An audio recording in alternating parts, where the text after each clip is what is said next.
Footy from the Flat is starting.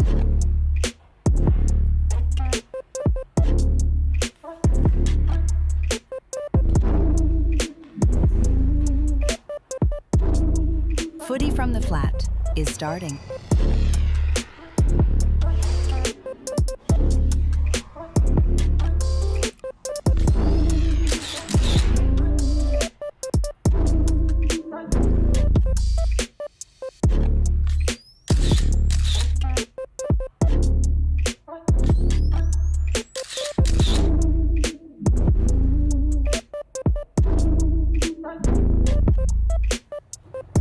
Footy from the Flat is starting.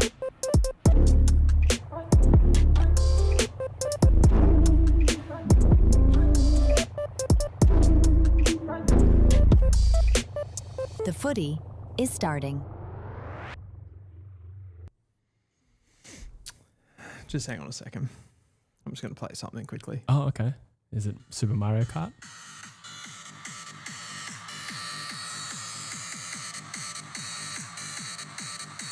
Do you know what that is? Is it some sort of remix of North Melbourne song? No. I You don't recognise that at all?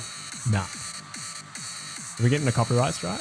Maybe. I better stop it. That's all right. It happened 4 times during the Gold Coast and West Coast game yesterday. What? I watched the game. How did I not notice that? I don't know. Wait, what do we... That's is Christian this some sort of gag? Petrarca's goal Oh, song. my God. And I just was watching the game and I kept thinking about you, how like disappointed you would have been. And at the same time, I was going like, that must be really fucking annoying. Well, I didn't notice it, but now I'm annoyed. You don't remember it?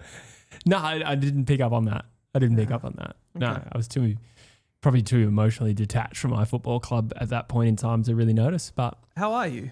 I'm well, Dylan. Yeah. Okay. Did we have to launch straight into Gold Coast, West Coast? Sorry. I mean, North just have an incredible 8-goal win. When was the last time they won a game by 8 goals? And still, you open with a hard open with Chris Petrarca banter. We're going to get into that game, the Gold Coast West Coast game. But you did say to me, I can't remember if you said this on the episode or you just said it to me off air, but you said like, if we lose by less than 10 goals, I'll be pretty happy. And you did. Yeah, that's true. I think there's more of a sense of relief than happiness, to be honest. I think anyone who watched the first half of that game thought the writing was on the wall for a genuine 200-point score for Gold Coast. So from that point of view, I was relieved, but there's only so much satisfaction you can take, right? They could have ripped that carcass to shreds. They could have. If they wanted to. Yes, Imagine if the didn't. humper was there. No, we didn't. We lived to fight another week, and your boys will watch out next week as we take on North Melbourne at Optus Stadium, a battle for the ages. Cannot wait For to the preview ages. that one. Jesse, you've got some things to discuss. I do. It's more West Coast stuff. No, I wanted to go through some housekeeping stuff. So we're running a new format, Dylan. We're responding to the feedback. We're getting we've tinkered with this format in like 9 months since I've moved to Melbourne. A lot of comments saying, 4 hours, guys, come on. Too much content. No, but we've launched a membership program, if you want to call it that now, and we're trying to optimize the best way to make our content. So going forward, long story short, we're going to make these live shows a little bit shorter. Dylan and I have spent the day pre-recording some content, so we're still going to make the same amount of content, but we're just not going to pack it into a 4-hour live stream where one of your co-hosts has to go to the bathroom every 30 minutes. And then it also leaves a little bit for the members to access a little bit earlier as well. We have had some feedback that the live streams are a bit long. And while that might not be unanimous, it is increasingly popping up. So we've just broken up our format a little bit more. And we've actually spent the day recording the start of a very exciting series, I think. Yes, we have. We're recording some videos, but yeah, I think we won't have as much, like there won't be as much content that's like doubled up as well that like appears in the stream and then is also on the channel. So everything will kind of be a little bit more unique through the footy season as well. So I hope that's a little bit better for the viewers. Yeah, and the series that I'm referring to is we have started a tier maker series going through each team in the competition, starting from the bottom, like Drake. And I got to stop. And we're basically ranking who has the best young talent in the comp. So we just recorded the bottom 4 of last year, and we're going to make our way through the 18 teams over the course of the season. And it's a lot of fun. So stay tuned for that. Members will have early access. But for now, it's time to really focus on round 1 and all the other stories in the AFL right now. It is. We've got some news to discuss. We've definitely got some news. I did first, though, want to spare a thought for the Carlton content creators out there. Because I just went, I said last week, I'm like, if they lose this game, the views are going to be absolutely massive. Mm. I reckon they were about half of what they were the previous week. Yeah. There's so much. Carlton are a Greek tragedy. Mm. And everybody's just sitting back, like waiting for that opportunity. That's so I reckon true. the next month is going to be so interesting because as soon as they drop one of those games, Oh, yeah. it's going to be disgusting I in think there. the views were still very solid. They were good. Yeah, but I can relate as an Eagles content creator as well. There was a part of me thinking, well, if we lose by 100, we might as well lose by 150 and I can get some views out of this. It got that bad. I heard that in your video. Yeah, exactly. So I can relate to that. I'm sure Terry from Blue Abroad in particular, but all the other great content creators for Carlton, I'm sure they would have preferred the 4 points. But it was such an ugly 4 points that Carlton got. So I don't know how hollow that would have been. I know. It's with all like due respect. they win the game, but nothing is fixed. They're probably further behind than what they were previously. Yeah. So yeah, it's a really interesting one. But it did just cross my mind how much the content space and opposition fans, like Gold Coast Suns to West Coast, become a bit of a, animal on a carcass when it comes to just getting the tiers, the Schadenfreude. Yeah. In a way, you win either way, don't you, as a content creator? Yeah, or you lose either way, whatever way you want to look at it. Yeah, I must assure you, there was no part of me when Sydney beat us by 30 goals going, oh, how good's this? My career's really taken off. Oh, dear. Oh, dear. Zak Butters. I just want to shout out, we just got a new member. Oh. Thank you so much, Nathan Erez. Thank you so much. I also want to shout out Paul V, another person who became a member during the week. So thank you so much to all of the support we've received. And do you think the Tigers, this is from Curious, another member says, do you think the Tigers showed they're ahead of the Blues? Sorry to jump in there, but. Are the Tigers ahead of the Carlton are an interesting case because they've got a couple of, they've got Cody Walker coming through in the next draft. So it injects a little bit of talent, but certainly they've got, I think most teams have got the jump on Carlton with going to the draft and getting those more 2026 AFL players, guys that are suited to the modern game. I look at Houghton and Lawler and these types of players, Grill, Cumming, not that Cumming played or Houghton played, but those guys just look so suited to how modern football is played. So Richmond certainly have the jump on someone like a Carlton, albeit like the experience that Carlton have is always going to hold them in a game like that. Like you saw what they did in the first half with dominating the contested ball and the clearances. That's going to give you a bit of a foothold in games. In theory, the Blues are set up to be able to stay competitive while rebuilding. And that part of that is the father-son element of it, like Harry Dean, pick 3 last year, and Cody Walker. It allows them to get access to some of those top picks without actually falling down the ladder. So I think they need to focus on just getting the system and the environment right. There's no doubt, though, if you go back and look at it over a 3 to 4 year period, they thought they were better than what they were. Like they thought they were winning. They thought they were going to win a flag with this team. They should have gotten closer than they did.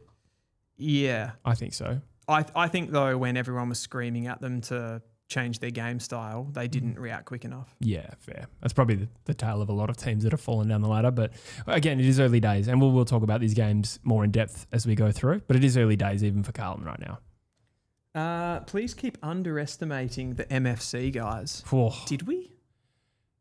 I did. Oh, okay. No, I'll put my hand up. Yeah, no, they've made me look pretty silly. It is a long season, and they're kind of a young group. Yeah. I mean, I think by the total list averages, they're probably somewhere in the middle because they've got some veterans.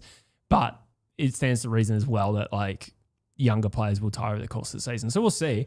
But I am pretty confident that I've underrated them. Great off-season, wasn't it, in the end? Yeah. Like 2 picks in the top 15, as well as bringing in like a Brody Mychek and shipping off guys that they didn't really want to deal with anymore. I saw a stat that Mychek outscored all of Collingwood's 3 main forwards over the first 2 weeks, and he did it in one game. Everybody saw that coming. Yeah. He was clearly their best key position forward. Yeah. Like, what an absolute shit show for them. I know he was injury-prone. I don't think they wanted to lose him, though, from memory. No, they didn't. No. But they didn't want to pay him. Yeah, okay. Yeah, fair. So, speaking of Collingwood, Rogue Wright has just gifted a True Footy membership. Thank you so much, Rogie, for your continued support. Rogie's the man. He says Charlie West will fix this Collingwood forward line. We got Michael Spiccia. Who's the biggest loser this weekend, St Kilda or Port Adelaide? St Kilda. I definitely Port Adelaide. Yeah, I think that's fair. But there's an argument for St Kilda too. Based on expectation. There is based on the expectation, but St Kilda can still, I think they have a base there that could turn this ship around. Where are Port Adelaide going from here? Yeah. I don't know. That's a fair point. I think it was such a to borrow the headline on AFL.com.au, was such a rude awakening. That was the headline. And it was good, but it comes to mind, like, it would have been such a slap in the face for their supporters to have some optimism probably going into round one and think, okay, we'll win this one, and then to get slapped by North. Well, I think you said a few weeks ago they could be 4-0. Yeah, thanks, Sorry to bring that up. You did say that. Make sure you subscribe. Dear. I mean, it was definitely possible. Yeah. I mean, their fixture, North Melbourne at Marvel. Yeah. And then I think they've got the D's coming on. That's not looking good either. What you forgot to remember was we are a colossus. We have arrived. I did forget about that. And maybe West Coast in round 3 will be a tough ask. Round 2? Yeah, I don't know. Yeah, potentially. No, I don't really mean that. Round 3. Oh, just on the Port Adelaide thing, Cal Toomey reported last week, I think it was, that Zak Butters has attracted 10-year deals. That's what's been crazy. Floated on the table from rival clubs as well as Port Adelaide. Luke Hodge, the part of this, that's not really unique or it didn't surprise me or anything, but Luke Hodge said if he's asking for $2 million, he's not going to win a premiership. What are your thoughts on that comment? Is there any truth in that? And is that Zak Butters' problem? It's a good question. It's, again, hard without specifics. I suppose what's implied there is that the team willing to pay him $2 million and who's able to pay $2 million does not have a premiership quality list. That's the implication, right? Yep. So to accept a $2 million deal, you've got to go to a middling club. Now, Collingwood probably sits somewhere around that category. Like they now have a war chest, reportedly. Ooh. A war chest. I like that word. So they just stopped paying, I think it's Trelaw and Grundy. I think that basically those deals have come to an end. Yeah, they got them off the books, I think, even maybe slightly earlier than they'd expected. That's right. And then they shed some players like a Myercheck or a Mason Cox who wouldn't have been on massive money, but either way, we know there's a depth issue. And while they do have to consider potentially a renewed offer for Nick Dacos, they're going to be a team that has to hit the free agency market. So $2 million to play at Collingwood, I still, like, looking at their list, like I get the argument that they're probably not poised to go again anytime soon. But that's not a bad compromise. It's attractive. I mean, I think there's merit in having an AFL career, like, just to play at Collingwood and play in front of those big crowds and play alongside Nick Dacos in the midfield. Yeah. You're already starting ahead of the 8 ball. If you're Zak Butters and you're going into a midfield with, there's still DeGoey there. He's got a little bit left in him. You got both the Dacos brothers as Dan Houston halfback. Like, there's some pieces there. Hawthorn could possibly offer 2. They offered 2 for Harley Reid, reportedly. $2 million. $2 million. Yeah. So in theory, they could do that for a Butters. How does that change after Weddle? It's a good question. But you'd think that maybe they would have factored that in when they offered that $2 million for Harley. Like, they wouldn't have not looked at who was out of contract and needed to be re-signed. So I'd imagine, particularly if it's back-ended, it could work. But getting back to the comment, I suppose what he's suggesting there is sometimes you've got to make a decision between maximising your contract and playing in a successful group. It's such a fine line, though, to say that, because I feel Luke Hodge is referring to the point where he's at Hawthorn, right? And they've got an established group. They kind of know that they're ready to go. But Zak Butters receiving a contract from a new club, it's a different set of circumstances. Like, what's to say that he doesn't accept a deal? Say he's negotiating and he says, look, like, I'm happy to take a pay cut because I think it'll be for the betterment of the team. What's to say that then Collingwood don't go after the next player and then overpay them? And then Zak Butters is taking a hit for somebody else, essentially. Yeah, that's true. And we have no idea what Zak Butters is likely to do as well. It occurred to me as well, if you're the Bulldogs, I'm suddenly thinking, don't spend $2 million or even like 1.5 on Zak Butters right now. 100%. So, and Carlton's probably not suitable because they've got Cody Walker, right, this year. Yeah, and you're probably, Carlton not suitable. Like, I'm just thinking the trade cost. The trade would hurt them for Cody Walker. Yeah, exactly. Because you're going to be paying overs. You're going to be like gutting your list a little bit to get it done. Yeah. And I look at a team like Geelong who have done this, and we talk about like Luke Hodge's comments in general. Like, Jeremy Cameron got paid a lot of money to go to Geelong. Yeah. And they still won premierships, right? Yeah. But that's like, it's a very unique player that they've gone after to build that list around. Patrick Dangerfield, Jeremy Cameron, extremely unique athletic players. Is Zak Butters that? As good as he is and as consistent he is as a midfielder, does he do what they can do? Nah, maybe not, but it's contextual because what is that $2 million if you're Hawthorn, let's just say? What is that buying? It probably is the missing piece. or you can at least rationalise it as Hawthorn. such. Exactly. Yeah, But- maybe not a Collingwood Yeah. or a Carlton, right? Again, but it's also very hard to speculate on, like, is it really a choice between a premiership and $2 million? Like, I'm sure Zak Butters, if it's 1.8 versus 1.6, would go to the team that's on the precipice. Like, Totally. 2.5 wouldn't get him to West Coast. nah. You know, maybe not even Richmond, right? Yeah. Or North, Because if he like- wants to go now, Yeah. he'll choose the most. I think he'll choose the most attractive, not offer, but package in the club's success as well. Yeah, that's right. I just want to point out we have some action going on in the chat. So Jeez. it started with Rogie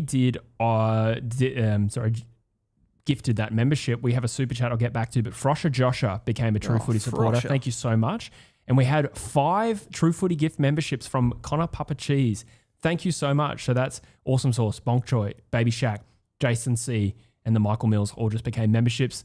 Just so you know, those were gifted to you. You weren't just like billed for anything.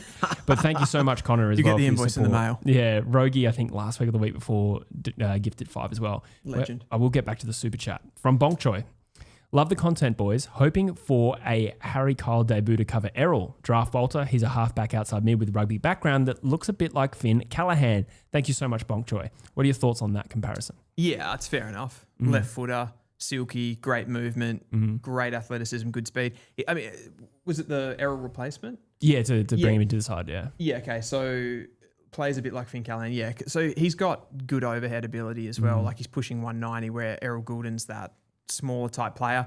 The issue here, I think, for someone like Harry Kyle, like, can a player like that that's so new to the game, that's come from a rugby background, like he was still pretty raw last year, and he, as good as he looked, he wasn't having a huge impact on, say, like Talent League games or the national championships. So it's fleeting. I don't think he can come in and replace the role that Errol Gulden's been doing, who's a star of the competition and has been for a few years. Yeah, and he's been playing centre ball up, hasn't he, Gulden? Centre ball He's up. been playing at centre ball up. So, yeah, it's a big task. But Sydney will have to do something. Like, that's a hard player to replace. So, for anyone who missed it, I just saw that Errol Gulden's been ruled out for 4 months. The problem is you can't bring... The system is so heavily geared around Errol Gulden carrying the ball for them and kicking the ball inside 50 that you almost have to change the entire way of how you play when he's not in the side. Yeah. I don't think Harry Kyle's going to come in and win 30 a game and kick the ball inside 50. So Dean Cox probably has to go into a little bit of a different game style where it doesn't rely on those like piercing field kicks so much. Yeah, that's true. And it's a tough week to potentially have Heaney out as well. They've got Hawthorn at the MCG on Friday night, I think. Yeah. Oh, yeah, it is. Yeah. It is. It's a massive... We've got 2 awesome Thursday, Friday night games. So the Thursday is Hawthorn Sydney. Oh, Thursday, yes. And then Friday is Adelaide and the Dogs. That's hot. that is hot. That is absolutely hot. Yeah. 2 big blowouts, I reckon. You reckon? Nah. I was going to say, well, I mean, both. Could be, though. Yeah. Yeah, I don't know. Both Adelaide and the Bulldogs have the capacity to blow each other out of the water. Yeah. So I'm not sure. I think the Bulldogs recently, their last trip to Adelaide over to play the Crows, they got slaughtered. But they have the ability to also beat up on Adelaide potentially. I'm not saying that's my prediction, but They definitely have the ability to get them in the midfield. yeah. Worried about the Dogs' defence, though, Yeah, true. against those tools. Yeah, that's a good point. Which is a big part of it as well. What are people saying? I'm interested in what people say about the Butters thing. But I think we just got sporadic. I'm not seeing much Butters No. discourse. It's just dry toast everywhere you look. Yes. Yeah, got that. Just got that. You dickhead. I know. Zac Bailey's also been courted by the Adelaide Crows with a potentially massive deal. Yeah, what did that look like? I need to get my notes up, Dylan. Let me stall for a minute. I flagged Zac Bailey as a top 10 player You in did. the competition and you laughed at me. I did not. Yeah, That's such a I know. stretch. Yeah, I know. I probably questioned it though. You did. Yeah. Yeah, he wouldn't have immediately come to mind. By the way, my decision to pick Max Gawn, looking pretty good. Yeah, I was thinking about that today. Yeah. I was feeling, because I think I said, would you put Max Gawn in there still? And that was like, I reckon the last couple of seasons I've watched Melbourne games, but you know, sometimes you just don't, those players that are really, really experienced and they've been doing it for a long time, you just don't get as fixated on them. And I watched him in that game yesterday and that was incredible. The way that he ran Tom de Koning into the ground. Yeah, he said, I think due to his finger injury in the preseason, he just had to do a lot of aerobic stuff. So he just ran laps and obviously paid dividends in this game. So Yeah, it still shows that there was like, some cycling in Switzerland. yeah, It's very decadent. yes, some cheeses, and then but it just goes to show the mentality as well. At like the end of his career, you'd think, and he's still like finding ways to find a competitive advantage and running hard. I love it. Yeah, he seems like a great fella. It was unbelievable. I listened to SEN today with David King, and he basically said that like Max just wasn't going to let them lose that game. And it was so relatable with that. Like he was just everywhere. Yeah. He was everywhere. I think he had, and we are going to cover the game, so I don't want to go too much into this, but he had like in the second half, like he was on the bench for 3 minutes or something. Yeah. It's crazy. Like he basically didn't have a spell. Yeah. Incredible player. All I had on Zac Bailey, I think it's the Crows, a 7-year deal, potentially up to $10 million. So that puts it at like 1.3-ish, 1.4. It's the player that they need. So again, are you breaking the bank and potentially ruining the future? Maybe, but like Adelaide they're ready to go. They're probably only a couple of pieces away from being a genuine premiership threat. So why not? Yeah, absolutely. Why not have a crack at it? They don't really have that. They got Rankin.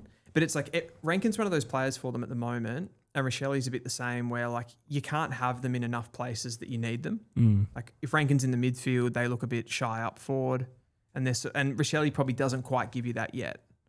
So Bailey would. And the more time goes on, the more I can see him leaving Brisbane. In what sense? Just that they're so successful. And he's kind of already achieved. He's like, just they're so good. They're so good. Yeah, who would want that? Yeah. I just mean that they've sort of like as a player, you want success, but he's just won 2 premierships, and then if there's an opportunity to get a serious payday, and there's likely to be a big gap between what other clubs can offer in Brisbane. There's also a part of that too, where it's I don't know what Zac Bailey wants. He might be completely comfortable with the role that he's playing now, but there could be a factor there where it's like he gets that guarantee of a midfield role that he doesn't necessarily have now, and he might have eyes on being one of the competition's best midfielders, and he can't get that role at Brisbane. That's true. Yeah. Yeah, I mean, that... Players want Brownlows and stuff too. Yeah, I suppose. It does seem like such a weak reason to leave a powerhouse just to change your role. Yeah, but how old is he now? Right. So I think he's going to be a slightly overage free agent, which would put him at 27 at the end of the year. Yeah, so he is like he hasn't had like he's not been a consistent centre bounce midfielder. He's had spurts through there, and he's really good through there. But maybe he wants to be like what Cozzy Pickett is starting to become for the D's at a different club, and maybe Brisbane just can't facilitate that yet. Yep. Absolutely. Slightly on that note, Toomey, we're just covering off some trade stuff before we get into the other news, but Toomey sort of supported what I said about Collingwood going large for free agents. I like how I said Toomey's supporting what I said, but he called me. What I mean is... we know him now. No, but I've had this theory that Collingwood has to hit the free agency market, right? Sure. And so I've been saying like, watch out. And sure enough, he added the context around Treloar and Grundy, but he's named 4 players. Zak Butters, Ben King. Fuck off. Zac Bailey. You'd think they'd be in the market for Zac Bailey and Bailey Humphrey as well. I feel like the media is just assuming that Ben King is actually going to go to Collingwood. Like it's almost happening. Are they? Well, I heard somebody, now this is going to sound really flippant because I don't remember who I was hearing say it. Probably me. It's probably you. No, but they were like, well, they were talking about their forward line struggles, key position players at the moment. They were like, well, they'll get Ben King. Oh, okay. But yeah, that's a bit much. It was kind of like that. I was like, well, he's going to come in, but is he really going to move the needle? And it's like, well, he probably would, but he's probably not going to come. He's not there yet. Yeah, exactly. Yeah, that's a good point. I think the link to Collingwood is just obvious because Victoria, contract would be right and the need they have for him. Yeah. But I don't think it's locked in, obviously. He's playing so well at the moment. I just don't know why you would want to interrupt that. The club that he's playing for is on this sort of trajectory. Like it is going up rapidly. Why would you want to leave that? Yeah. I was trying to think of have there been other examples of players that have jumped ship to go to a lesser team just to get home? There probably has, but never like the Gold Coast level, to be fair. Well, yeah, I suppose you're right. Yeah. That being said, we had just won the flag, so that wouldn't have seemed true. Like, and that was a very specific circumstance where he needed to be in WA. Okay. So probably not like great comparison. Yeah, I don't think there is a realistic comparison. Surely it's not just a lifestyle thing, like he has to get to Melbourne. It seems like a stretch, but that does seem prevalent in our game. It does. It does seem prevalent, particularly with players coming back to Melbourne. Yeah. So we'll see. I think it's worth speculation until he signs. I'm going to keep bringing it up. Yeah, no, fair enough. No. Was there anything else attached to that? No, that kind of just rounded out all the contract stuff. I wanted to bring up, and I don't know how other people feel about this, just the high scores, large margins that we're getting. Probably not. Actually, like I reckon if you did the margins, I haven't done that for this exercise, it wouldn't be outrageous. But I feel like the games are over really early. Like a lot of these games, and I went and had a bit of a look. I would say from opening round, 3 of the 5 games were over in the third quarter. Yes. They didn't make it to the fourth quarter. And in round 1, 5 of the 9 games were over in the second quarter or before. So we're getting some big blowouts, big margins. The outlier there is probably that Geelong game Geelong with Fremantle. Freo where the margin got out of hand and then they actually won. Yeah. So that doesn't count. That's a good point, yeah. But still, I think you could at least speak to like heavy scoring patterns. Heavy scoring patterns. And I just feel I've always been an advocate of like the progress of the game changing to make things better in the game. And I was always pretty okay with the stand rule and the 666. But just watching it this year, it feels like naturally in the last couple of years, the game has got, the gap has widened between the best teams in the competition and the bottom teams in the competition from a talent point of view. And then on top of that, we've brought in rules like the stand rule and the 666, which have made it better for highly skilled players. Yep. So at the same time as that gap's widened, you've also got these rules and just the skillful players are just completely dominating. And it's turning a high scoring, high variable game into a high scoring, low variable game, meaning that it's almost impossible for the worst team to win. Does that make any sense? Yeah, it does. It does. There's less opportunity for them. There's less opportunity, and the rules are actually playing into that because you can't. It's like the stand rule is emblematic of that because you can't. One way that you, as a poorer team, a less talented team, you can push numbers, you can congest, you can create density, all of those sorts of things, and they're just stopping you from creating all of those things, and they're keeping the ball in play. Higher scores, game's over, I don't give a shit. It's a little bit how they say like rain is an equalizer because it forces those kinds of games, right? Exactly. And obviously rain is still going to be a thing, but yeah, if you open it up for skills to be a larger factor, then you're right, the potential for blowouts is going to be enormous. And as a West Coast fan, that makes me very nervous. Yeah, 100%. Like as I reckon, like any of the teams at the bottom, like the Hawthorn Essendon game was probably the biggest highlight of this. And again, they kicked... Like Hawthorn could have kicked 180, 200 points in that game. Like I would be curious what the expected score was because Essendon kicked 13-5. Yeah. Well, I didn't check that, but that's what I'm saying about the margins. Some of these games, the margin hasn't been enormous. No. But I'd probably almost rather it was. It just meant that like at the end of that game, like Sicily had the ball at half back and he like took a standing bounce. Like they just wanted that game to be over. Yeah. I wanted that game to be over. Essendon fans wanted that game to be over. It's interesting. It's dead. Yeah. Soulless. I didn't think of that. I think that's a good point. Like if you're just widening the gap, it's going to have its own impact on how watchable it is. But I mean, last year we had half the competition in their own league, basically. Yeah. I think when the talent's getting more, the gap between the worst teams and the better teams is getting bigger like that, you need to bring in more rules that actually make it more, for those teams to be a little bit dirtier and actually get into the game. And we're making it the other way. Yeah, that's true. There's an unintended consequence of this is that the games will be freer flowing. And to be fair, I thought Essendon Hawthorn was actually kind of entertaining, even though the score was blown out, at least early. It was entertaining to watch, but at the same time, there's no like real jeopardy once the one team's out. And it's so when you get a highly skilled team like Hawthorn and a young team like Essendon, and they'll enter the game like they were just kicking through them, like they were butter. Yeah, it was so easy. So yeah, I don't know. Like you watch, soccer's a game where it's very low scoring, but you've got so many avenues to be able to defend if you're a shit team. And their economic structure of the game is like you have teams like Barcelona playing against low budget teams and stuff like that. We don't have that big of a gap, but their game allows for coaching ingenuity to interfere with that process. And I don't think our game does at the moment. No, there's nowhere to hide. Nowhere to hide. Yeah. Nowhere to hide. Just thought I'd bring that up. Good time to be shit. Terrible time to be shit. And possibly a time sarcasm. where you can you can never get out of it. Yeah. Never get out of it. I don't know what people are saying about that. I have a little pop quiz. What's that? I said I have a little pop quiz. It's not really just a little stat. I like that. It's mildly interesting. You know how I love age demographics, Dylan. Yeah, you sicko. It's a filthy habit. I actually got this from Big Footy Keys or Kais. Okay. Went to the effort. But Big Footy, what, sorry? Big Footy, the user, Keys or Kyes. Oh, okay, sorry. He went ahead and got all the age demographics of the selected teams. And I just, you know how I always harp on about how the youngest teams, it correlates with the losing. Sure. There were two oldest, in the matchups of the 9 games, there were 2 older teams who lost to the younger team. You want to guess who they are? 2 older teams that lost to the younger teams. Yeah. So Collingwood lost to Adelaide. Yeah, well done. And older team lost to the younger team. What day did they play? Come on. I'm going to say Western Bulldogs Giants.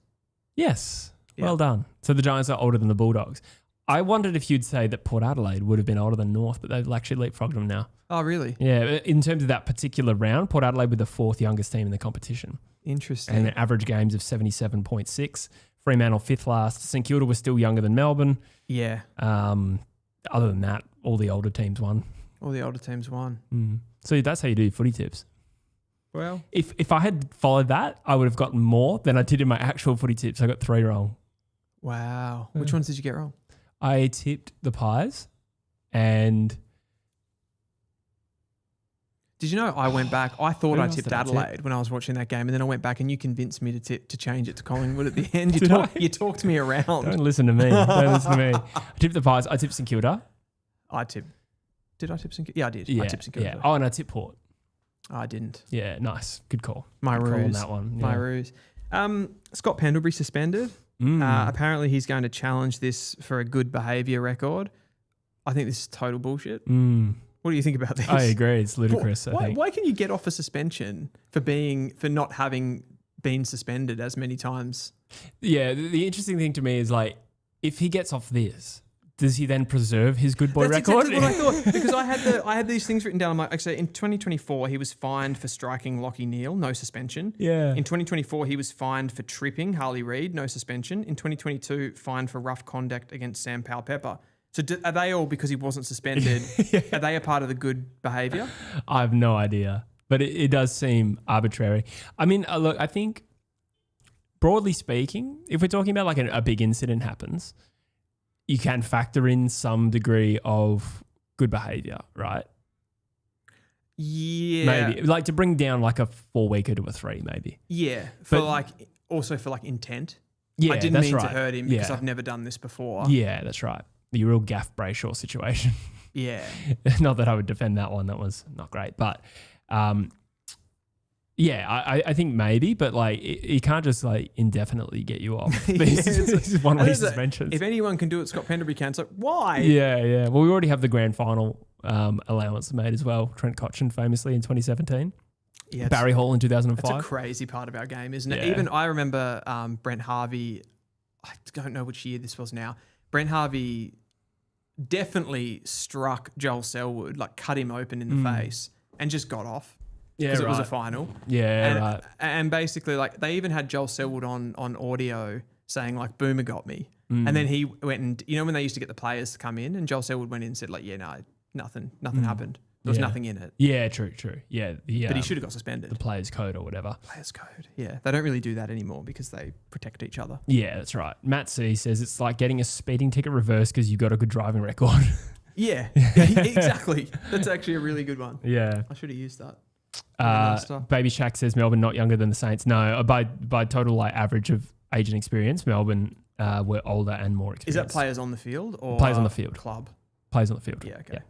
Yeah, I mean, they've got Max Gawn, so like, and Yeah. Jack Steele. So like, it's bumped up by a few of those senior players. So it's not a perfect analysis, but Yeah, Lever would be there too. yeah. And St Kilda would have aged up. Liam Ryan's 30. So, for instance.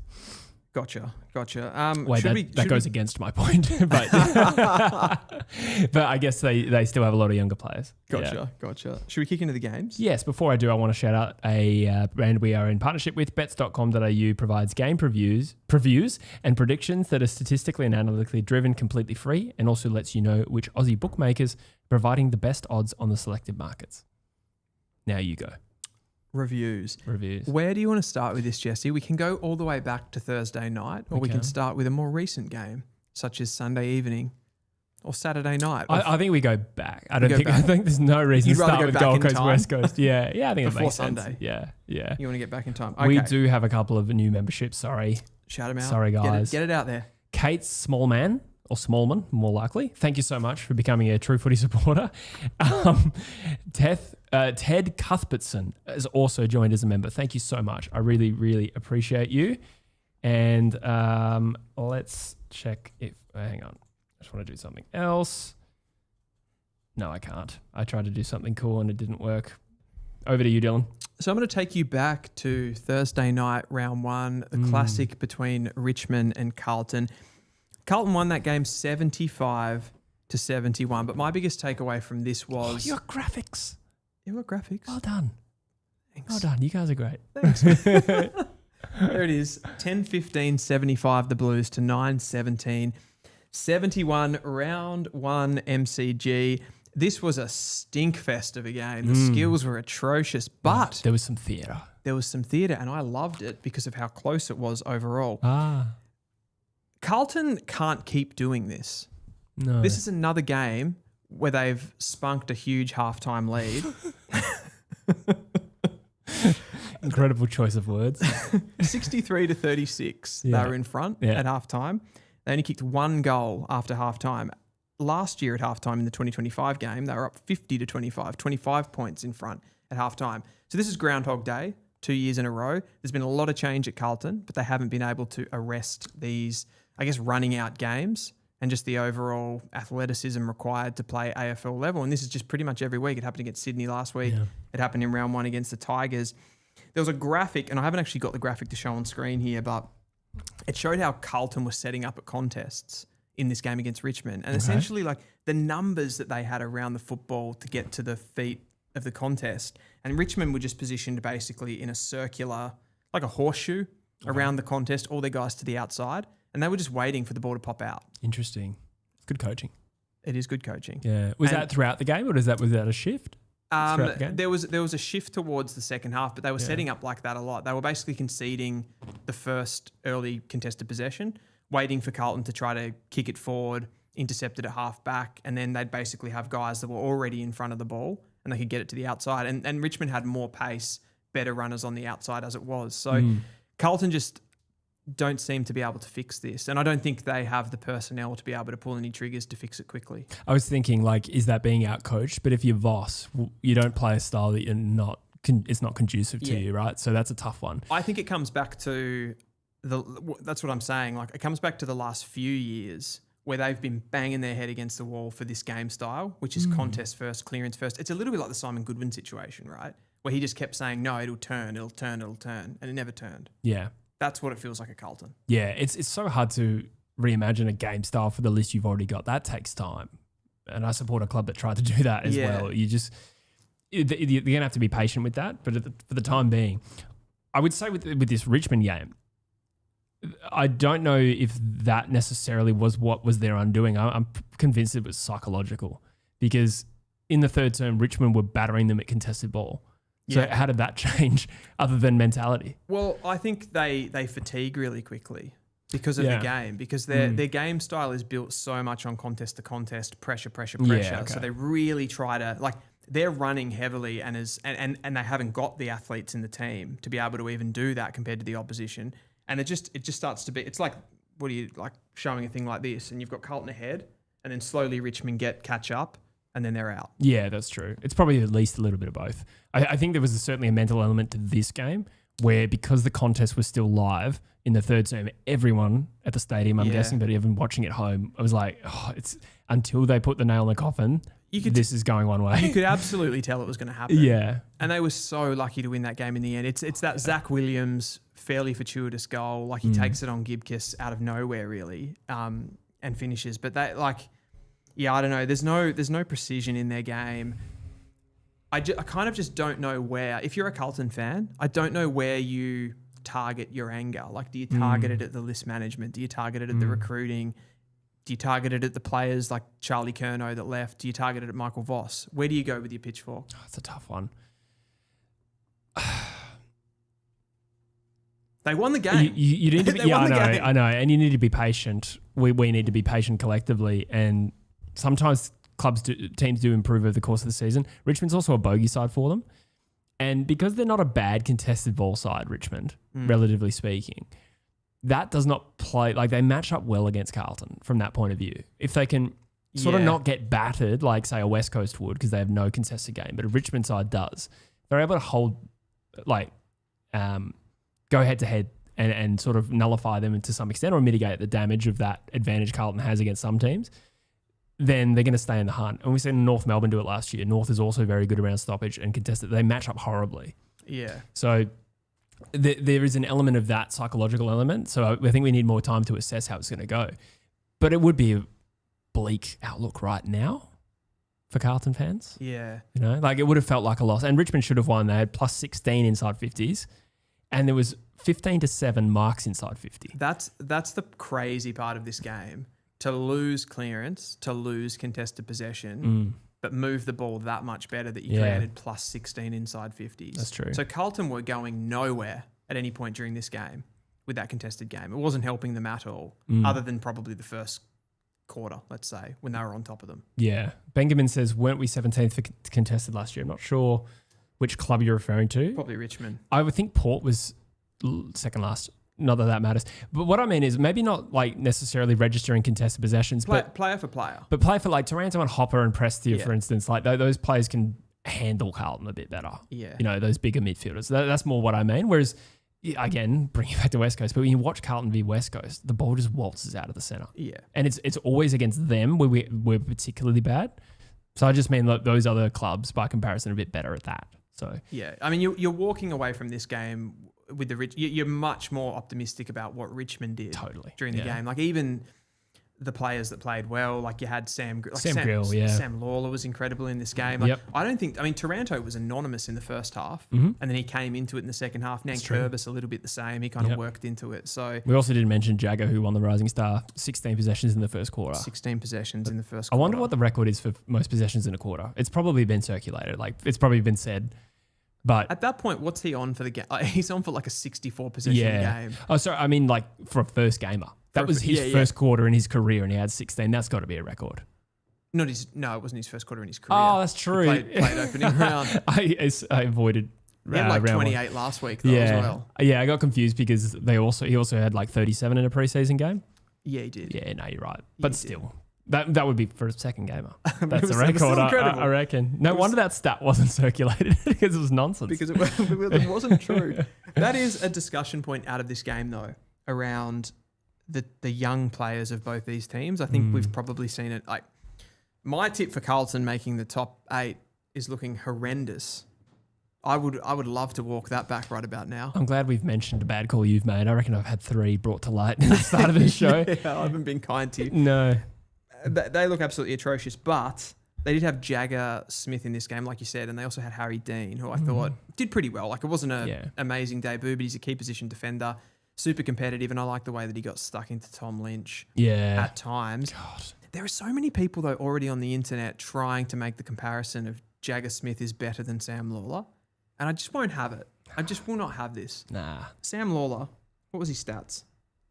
16 disposals, 2 goals, 3 centre clearances and 2 contested marks. He's incredible. He's a phenomenon. Yeah. People go early with that stuff. They do. There's a bit of... I saw people putting the stats up and they're like 16 touches to Sam Lawler. Jagger Smith's had, what do you have in the end? 32? 32. I want to say. Something around the mark. Yeah. But you can see from watching Jagger, as good as he is as a ball winner, and he's sort of being used as a bit of a mover between contests, a lot of handball receives in the chains. Like his kicking disposal isn't great. Mm-hmm.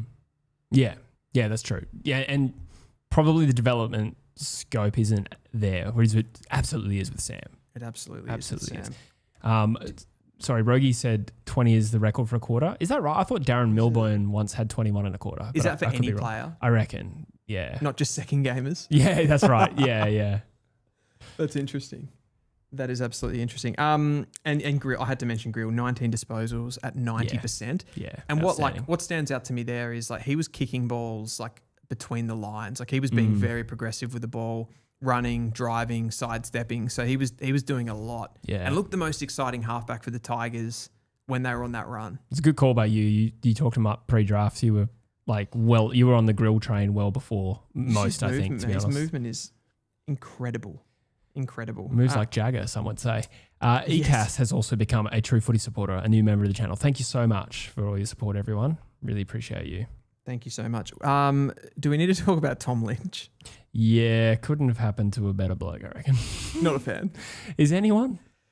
With all due respect, like, I probably shouldn't be saying this, but like, as far as likable players go in the league, which tier list would he go He's in? like you know what I said about the Blues content creators and like people wanting to watch at the end? You're kind of a bit like that with Tom Lynch. He's it's like going to like an Amsterdam sex show.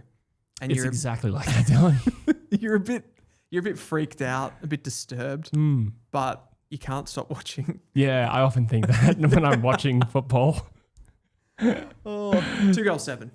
Yeah, crazy. And yeah, I think the last player to kick 7 behinds for Richmond was Matthew Richardson.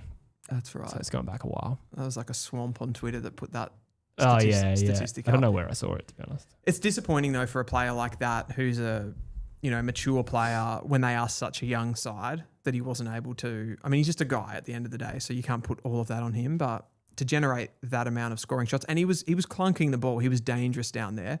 But you want him to finish a little bit better than that. Like, you want at least 4 goals out of him from that ball. Absolutely. I mean, it's cliche, but accurate kicking wins you games. It's like the single biggest predictor.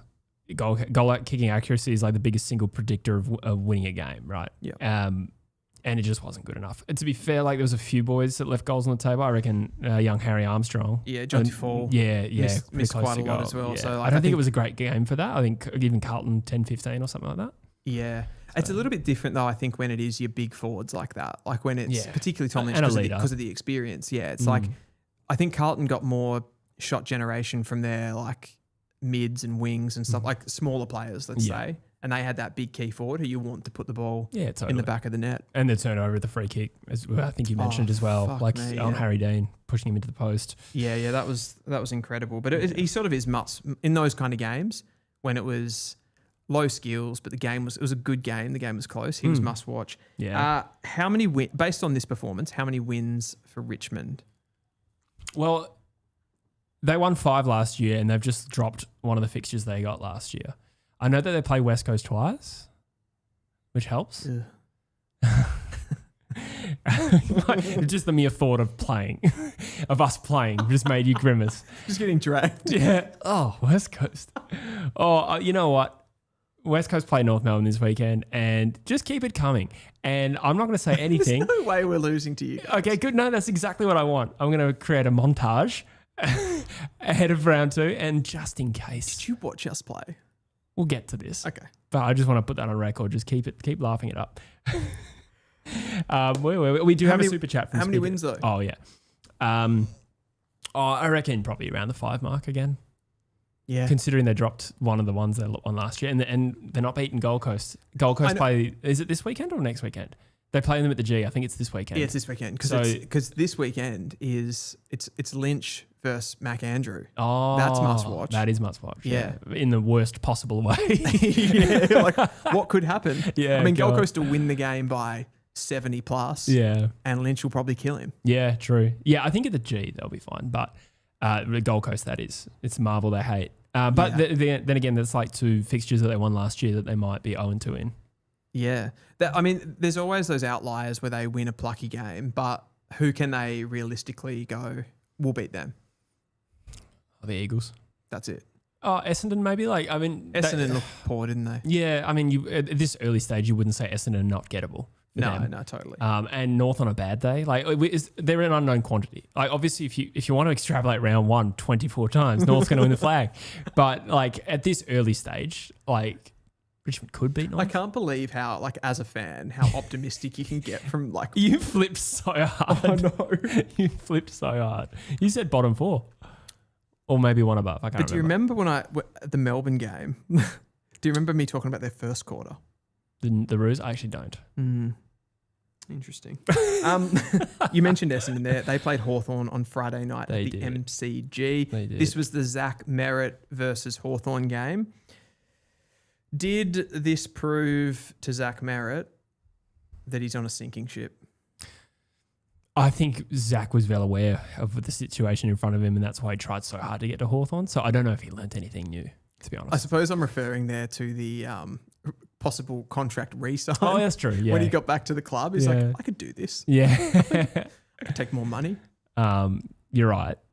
I don't know. Like, I don't know if there was much emotional reaction to that particular game. That went how most expected it to.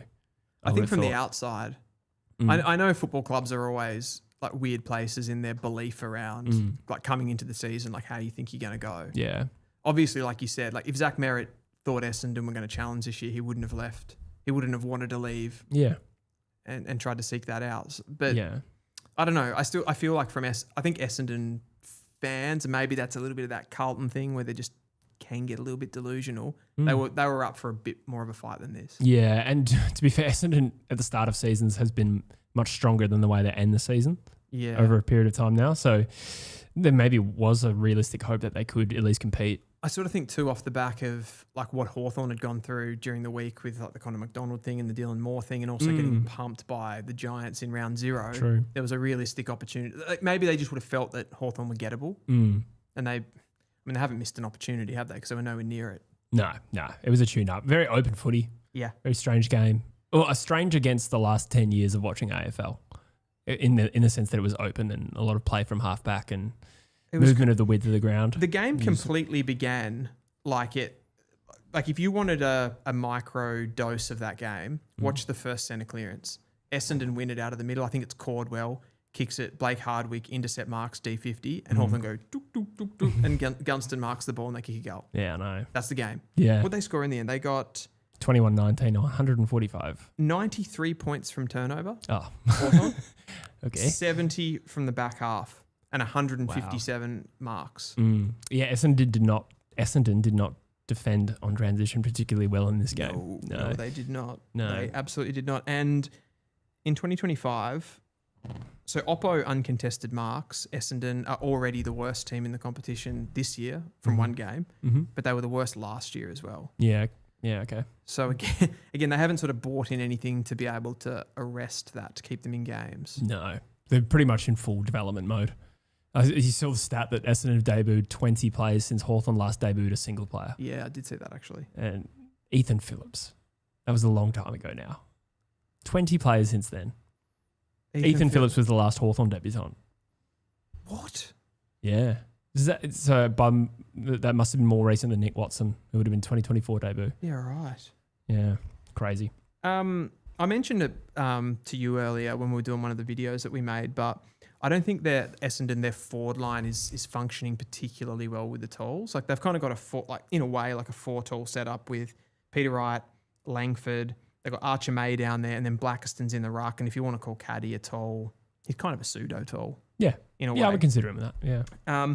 But I just don't think those guys have enough aerial competitiveness in them. Like Peter Wright got outmarked a lot in this game. Archer May got outmarked. And if you're not doing that, that's where the transition game from Hawthorn was really launched, from those intercept marks. And I know, like, if you're Essendon, Hawthorn are probably one of the worst teams in the competition to play from that perspective, because you've got like Barras had an unbelievable game. You've got Sicily down there. You've got Battle. You've got everyone. Scrimshaw. A lot of guys that can intercept the footy and then go. Yeah. But I think they need more. That is heavy rain. Is that rain? That is rain. I was like, you have the dishwasher on or something? It was getting increasingly loud. I didn't know it was going to rain today. Anyway. Yeah, that is heavy rain. You probably can't hear that though, the audience. But yeah, I'd be surprised. Where I was going with that, I'd be surprised if Archer May plays next week. Sometimes I think you just carry some tools for the development. Okay. Like Essendon aren't realistically hoping to win games at the moment. And if you've just got an oversupply of tools you want to get games into, like I've seen my club do that before over the years. How's that work for you? Well, I'm going back to more like playing Cox, Nat Nui and Lysette in the same team. Yeah, okay. In a 22-man setup. So I guess from that point of view, it worked. Yeah. I don't know. I just think they need... I don't know if you want to go on too long getting pumped like this. And I'm not suggesting that if they come up against a Richmond, more of a like type, they'll have more of a chance. But yeah. It would actually probably be a good game if those two were playing this week. I'm not sure who I would tip. North and Essendon. Richmond and Essendon. Oh, Richmond. Yeah, sorry. Maybe did I say North? Okay, I don't know. I might have misheard you, but my mind was on Richmond. It could have been me. I do that. It definitely could have been me. We do have a super chat I want to acknowledge as well from Speedello, who just says, keep up the good work, lads. Thank you so much. Really appreciate you. There's a question there too. How does Dylan feel about Brad Scott? I might take an opportunity to go to the toilet because we did say with these shorter shows, I wouldn't necessarily need to go, but it turns out. Yeah. Mind you, we are actually 55 minutes in and we've barely moved our way through the list. So. Wow. If there's any doctors in the chat, just put your hands up this way. How do I feel about Brad Scott? I don't know. I think it's a bit of a concern. I know that Essendon fans often point to the fact that he said that he wanted to do a rebuild as soon as he come to the club. It feels like it's more dramatic. Like he's 3 or 4 years in and it's more dramatic now than what it was at the beginning, which I think is a bit of a worry. I think he was going down a bit more of a stay relevant top up and now it's like a full scale rebuild. So I'm worried about that part of it. A little bit worried about the game style because they don't seem to ever adapt to anything. They just keep playing the same way. If you look at, I feel like you can't not compare Brad and Chris Scott, but Chris Scott's a very adaptable coach and he's always changing the way that they play subtly. He's got better players, of course, but Brad Scott can't do that with this young group. He has to change a little bit and he has to get that education into them. So am I concerned? Yes. I would have to say I am a little bit concerned and they need to get talent into this team quickly because it's not a good time to be a bad side at the moment for getting talent in. A lot of people talking about Brad Scott potentially getting sacked. Scotty getting sacked before Longmuir is crazy, says Tubby Josh. I had money on Voss going first, says Kane Burgess. That's an interesting one. I mean, I think Voss would certainly be still under the most amount of pressure. Like if you're Essendon, if you've come into this season with what you've done in the draft, you're not expecting too much from Brad Scott.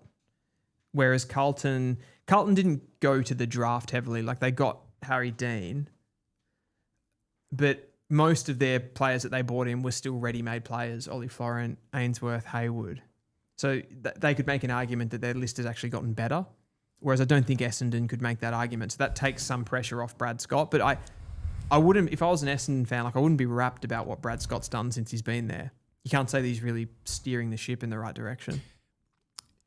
Yeah, it's a tough one because he sort of only changed direction of the list recently, right? So there's a little bit of fatigue you get with a coach where you're a middling team and then you slowly decline and expectations on him are probably possibly a little bit inflated because he's been there for a while. Whereas if it's a brand new coach, you're like, oh, they're rebuilding. That's right. fine. So I don't know. I actually don't mind Brad Scott as a coach. I think he has a history of forging competitive teams without talent. He does with North. Yeah, I suppose that's true. I suppose at Essendon it hasn't gone successfully, but there was also an injury crisis in there. Yeah, last year. And I think we can all made the assessment they don't really have the cattle. Like they they were neither here nor there. And now there's been a huge influx. There's a clearly strategy going on. So I think it should be assessed against if you forget the North Melbourne history of Brad Scott, which I know you can't when you employ him, but you sort of can now, what's he done?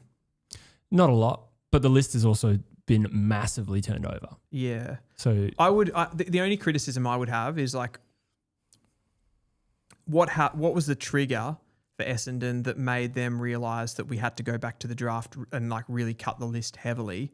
I don't think they got a big name player taken out of the club or anything like that. No, but there has been a lot of change in leadership. Yeah, there's been so much turmoil. At the top, right? Yeah. So it's so hard to speculate on what was the change in that, but it was probably a welcome change. You know, the decision to hit the draft. Kind of comes back to that same conversation with Carlton. It's like where do you target your anger? Yeah, yeah. From an outsider looking in, I think be patient. These are my honest thoughts. Really? Yeah. I don't think he's ever been blessed with the cattle in his whole career. I know you said to ignore North, but what would we have expected? And they were 6-4 last year. And while that's not outstanding because maybe they had an easier fixture, that's outperforming other teams of a similar age and experience profile. How does he compare to an Adam Uze, for instance? Yeah, well, that's more difficult. Yeah, because of where Adam Uze almost went straight into rebuild, and it's almost like we had the Damien Hardwick era. This is your era now. So we're starting again, and then we'll judge you in a few years. But Brad Scott kind of tiptoed into, for me, he tiptoed into we're competing and then went, actually, no, fuck this. We've got to go back to the draft and get some seriously, we haven't got enough talent on the list and we need, I reckon he looked at the players that Essendon had there and went, I don't think these guys are mentally right. Yeah, possibly. So maybe he's making the right call. If that is indeed his decision. Maybe. Because there's sometimes these things come from the board. But why does it take so long? How long has he actually been there? I think 2022. Yeah, that's not a long period. It's not a really long period. No, but he made some decisions and there's been change of leadership and they've gone in a direction. Mm. I don't know. I would say hold fire with the real pressure yet. How long do you get though? Like what? 7 years? Depends on the situation. This is not an easy fix. No. We're talking about rebuilding a club that has languished for 20 years. Yeah. I suppose like devil's advocate would be those teams. Like we've talked about them, but like Sam Mitchell got Hawthorn back and they're different clubs. So like that has to be taken into context as well. But yeah, Sam Mitchell just got Hawthorn from rebuild to back almost competing for premierships prelims. True. Last season really quickly. Adam Kingsley at the Giants after they couldn't get out. Like they were in the bottom 4 under Leon Cameron. They bumped again. Maybe a unique situation there. And probably Craig McRae's the other one. Would they finish 17th and then... Yeah, I think that one's a bit different though. I think the talent profile of Collingwood was advanced. They should never have finished 17th personally. The Sam Mitchell one's a good one, but that is also a mad outlier. So I would just say that like Essendon's got to show something this year, but we are coming off a year where they were unanalysable. Yeah, that's true. To coin a word. That's true. That was like last year was a write-off of a year. So we'll see. He does have to show something this year. That's true of any of the rebuilding coaches. True of Uze. It's true of McQualter. There's got to be growth. They want the talent to be good. That is what they want. Yeah. Anything more on that one? I did have a question of could Essendon finish last? Don't think so. Why's that? Because West Coast exists. Could they finish second last? That's where I should go. What might dictate it is how they go against each other. I think they've got West Coast at Optus, and the game was close last year. Could be the tipping point. Could be, but unlikely. Western Bulldogs versus the GWS Giants at Marvel, 1:15 p.m. Kind of a graveyard shift of a game this Saturday afternoon one. But the Western Bulldogs absolutely ripped the Giants' hearts out, which was, we discussed this game and we both kind of said like this is a real banana skin of a tip because... Gross. Cover me here. I'm dying. You lay them up for me. Why? I suppose like the question is why do the Western Bulldogs, this is 2 seasons in a row, massive win over the Giants. I don't know what the margin ended up. It actually closed a bit. 81. It was 81 in this game. Gee, so it didn't close up at all. No, it might be on the screen. Yeah, it's on the screen. There it is. Yep. 81 points. Accuracy a factor, but still, it was a pummeling. The 21. Bulldogs have been red hot with their accuracy since like I think halftime against Brisbane, something like that. Yeah, I mean this is kind of what I'm talking about with the game. I mean more so I'm talking about when a good team comes up against a really low team with the scores getting really really blown out. But yeah. Bontempelli, just a disgusting game from him. I think he had 17-3 at halftime. Yeah, 18-3 I think. 18-3, just absolutely ridiculous. They love playing the Giants though. They've won 9 of their last 10 and they've won the last 2 by a combined 160 points or something like that. They just smack them in the midfield. Yeah. Well, it's more of the same from the Giants. Like what did we see last year? Jacqueline Hyde side. Yeah, like it had a really, really good performance, and you went, okay. That looked pretty tasty. Yeah, exactly. And they might win next week. I don't know who they have. Doesn't matter. We'll find out. But they seem particularly vulnerable against the Bulldogs. Yeah. Like there is a trend now of them being unable to cope with their stoppage dominance, which I thought might be an issue against Hawthorn. Evidently, like Hawthorn don't have the midfield the Bulldogs do. No. So you can see the clear difference there. But clearance count was 45-26. And Bontempelli did whatever he wanted. Liberatore had a big game as well. Ed Richards. Yeah. They just couldn't compete. The English Bulldog. Yeah. I was surprised, though, that the Giants, they weren't able to get some dominance with the lack of defensive accountability in Western Bulldogs' back six. So you had Hogan didn't really have much of an influence on this game. Couldn't bring the tools in much at all. So that's a bit of a red flag. Sam Darcy did some good things in this game too, up the other end. Yeah, 4 goals, I think. 4 goals, yeah. He's going to be hard to stop as well. And I think, I don't want to go too early on the Western Bulldogs because they have also been a team that have Yeah. done this before where they get really, really hot.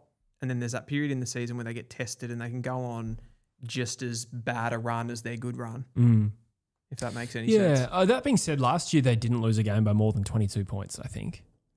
And it was just that they failed against the better teams. So that's really all we're looking to see from the Bulldogs in 2026. And they've got one tick with the Brisbane Lions, who evidently they now sit 0-2. I'd say it's a decent tick with the Giants because I don't think any team's going to come up against the Giants and it's going to be easy. No. But they have the wood over them, though. They do. So that's a little bit of a factor there. But there's a big test next week. Absolutely. Crows at Adelaide Oval. If they get close or even pinch it, that's huge growth from last year, I would argue. I don't think they like that ground, particularly against Adelaide as well. I think they have a checkered history of that ground. So we talk about the forwards of Adelaide, like the Giants could have got on top of them. There's going to be another test again with Phil Thorpe. He was unbelievable last week as well. So that's a big one. Geelong versus Freo at GMHBA, 4:40 p.m. These games were coming thick and fast. Yeah, true. So my first talking point from this game is this discussion around playing a team that's come off round zero. Justin Longmuir he's just a gift that keeps on giving. Like this guy, I don't get it. I don't get it. Like, what is he actually talking about here?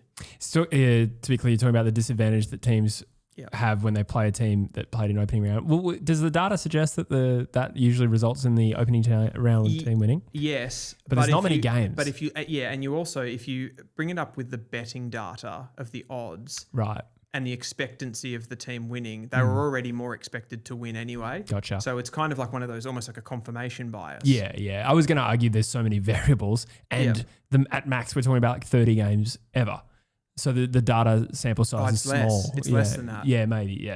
Yeah, probably. I don't know. 25. Yes. How many years has opening round been a thing? 3? 3, I think. Yeah. Okay. So then that's 9 games. Yeah. Yeah. I mean the thing for me is that these little quirks in the fixture, they're all over the place. So I don't really know where I guess you can complain. Justin Longmuir will complain any opportunity that he gets about anything. I actually hadn't really noticed that. Really? Yeah. He's an insufferable guy. Yeah. It's just impossible. Look, I've no idea really what the advantage is, but it never sounds good, does it, after a loss? And then I think, like, when do you complain about it? If you really believe in it, when do you? You can't complain about it before the game. No. You look like a loser. You complain about it after the game, you look like sour grapes, and then there's no other opportunity to ever say it. Yeah, I mean, if you complain about it before the game, well, he's saying that they did. He's like, the coaches always complain about it. Yeah, right. Every coach complains about it. So, I mean, I don't know. They got outworked from quarter time, though. Yeah. So the whole running out of legs thing, I suppose you could argue that the game was there still to be won with 10 minutes to go, or even in the dying minutes. That's true. But Fremantle got worked over slowly from pretty much quarter time. They were 33 up, and I think Geelong won the next 3 quarters. Yeah, it was the Chris Scott spray. Yeah. It's not as though they were massively in front and then lapsed in 20 minutes at the end. It was a slow overcoming of Fremantle, which makes me think you can't really blame prep and fitness, in my opinion. And by the end of the game, Geelong, I mean, it ended up 10 points, the margin. That's right. But it was getting away from them in the end, wasn't it? Yeah. Like there were a couple of moments, like Pat Voss had a bit of a horror show at the end of the game, gave away a 50, had that goal where he was celebrating and Myers is pointing. I don't know if you saw that. No, but I heard about it. I watched the game back, and I was in a hotel room with no free to air at the time. So I was following it via the Freo faithful fan cams. Oh, yeah, okay. Which was an experience in itself. Kane Burgess says Pies and Lions both played round 1 and got whacked. That's true. Sydney did play in opening round, so you moved that one, but the Pies did, in theory, have that advantage over Adelaide. To be fair, they finished their game kind of fast as well, just to throw that in there. But They did. But anyway, sorry, back to this game. Adelaide did. I think Collingwood kicked the last few to make it close, if I'm remembering correctly. I thought Adelaide were finishing that game stronger than... I mean, Adelaide took that game away from Collingwood in the 3rd quarter. Yeah, that's true. I mean, the last few goals was Collingwood. Okay. I think, yeah. Anyway. Yeah, I don't know. We're on Geelong Freo. I don't really buy that one. It's a stretch, isn't it? Yeah. Yeah. They also, the inside 50s were plus 14 Geelong. 111 marks to 61 as well. That's an incredible stat. 18 marks inside 50s to 8 Geelong's way. Wow. It wasn't just a fade out. at the end that cost Fremantle here. They had a fast start and they looked great, but a few players went missing, particularly Brayshaw. Yeah, Uncharacteristic quiet he didn't game. have much of a game at all, did he? I think Hayden Young, if I'm not mistaken, played like deep forward at the end. That must have been a managing thing because he got injured in the preseason. They have experimented with that with Hayden Young. I think it's a bit of a Jordan Dawson copy move there. Play him deep forward, give him a miss, like where there's a handover. He has to like change opponents and then they get disorientated and they're stuck on a bigger guy. So I think it's a play, but yeah, he's probably coming in a little bit underdone with he had the hamstring. Ankle, I reckon it was. Ankle. I think it was ankle this time. On the positive side for Freo, Luke Jackson was enormous. Yeah, he was. Great performance. What do you think they can take out of that first quarter? Because that was scintillating. Yeah. Highest ever score outside of WA. Do you think that's a sign of things to come? I don't know. Like I went into this round and I think I said it in our kind of preview that like both Adelaide and Freo had really big opportunities to be able to have a big away win and kind of set themselves up for the season. And my sense is from Freo that they just half did the job. And now they lose a lot from not being able to finish the job, where Adelaide have got so much confidence that they can take away from that Collingwood performance. Yeah. It was like they kind of defeated the final boss, like the person that they kind of always wanted to take. Like those games between Collingwood and them have been big. I feel like Freo played Geelong in round 1 last season and there was a lot of demons from that. True. This was a big opportunity and they kind of had them and they just couldn't kill them off and they came back. So they do play with that ground well though. They beat them in 22 as well. So it's not a huge hoodoo, but I get your point. It would have been. I'm sure they're really flat. I'm sure Fremantle lose that game. A lot of frustration. I reckon that ground would suit them being like they like contest and clearance Freo. Yeah.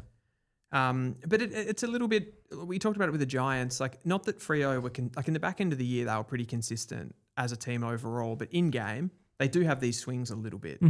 Like they talked about it last season, a little bit off vibes at times with the way that they played and moved the ball. So. Don't know if that's what this is. I think we need another couple of performances. Don't know who they played this week. Melbourne. Banana skin. Yeah, they lost that game last year. Yeah, they did. It's in Perth this time. And I'm going to tip Fremantle, but... I'll definitely tip them. But it is a banana skin game. Just off sheer virtue of the fact that Melbourne look pretty dangerous. Yeah, and there's nothing... Like going to Geelong... Like anybody going to Geelong and losing isn't a red flag or anything. But it would have been nice for them to set up their season with a win. It is an important 4 points. Adam Simpson was talking about this on SEN. He said like there is a little bit of a dismissal about opening round or round 1. And it is true that you shouldn't extrapolate round 1. But at the same time, at the end of the round, like final round of the season, everyone's talking about the 4 points you don't have, right? So to lose those 4 points could prove costly, I'd imagine. Yeah. And they're a team gunning for top 4. Particularly with a WA team that has to travel a lot because they're going to... It's unlikely that a Perth team, I don't know, has that like pure consistency throughout the season because of the amount that they have to travel. Like they will drop games on the road. Yes. Yeah, absolutely. Sydney and Brisbane. In Brisbane, this game was almost over early. If it wasn't the Brisbane Lions, you'd say it was over, but it was 43-3 early in the late in the first quarter. 43-3. Yeah. I mean, that is just the atmosphere that we're kind of dealing with here with Sydney, isn't it? I'm actually what was the score in the end? 104-60, I believe. So 44-point victory. 100. Okay, so it came in a little bit at the end, but my takeaway. There's a couple of takeaways from this game. Obviously, Errol Gulden gets injured, which is like, what does that mean for Sydney right now? Brutal. Somebody mentioned Harry Kyle before. I think the player that can kind of and not replicate what Errol Gulden does, but the ready-made player that's sitting there and has started this season with a plum. Is that a saying? Yeah, it might not be the best word, but it is the A word, yeah. Justin McInerney. Oh, yeah, true. This guy is real over the first 2 games of the season. 23 disposals and 2 goals, again, to back up his opening round performance, which was already incredible against the Blues. He just looks like, again, like the perfect modern-day player. He's a transition guy. He's got great athleticism. He can run all day. And he's starting to put goals on the scoreboard. If they can use him as that ball carrier off halfback like they do with Errol Gulden, run him through the midfield a little bit, I think they've kind of got a solution there somewhat to band-aid this one. Yeah, you might be right. It is a real worry for Sydney though. I mean, last year they had a lot of issues, but one of them was the absence of Errol Gulden, and they won 10 of 12 after that, after he came back, some stat like that. We never remember that stat quite right. No, I'm sure they won 10 out of 12 with him. Although they won 10 out of the last 12. Something like that. Yeah. They beat Brisbane. Yeah. In general, the way the game's being played at the moment, Sydney have such good transition players, and it's not just Gulden, right? So it works in their favour, but you still think for them 4 months, 16 weeks, so back round 18, conservatively, maybe around 20. They need to just make sure they're banking wins.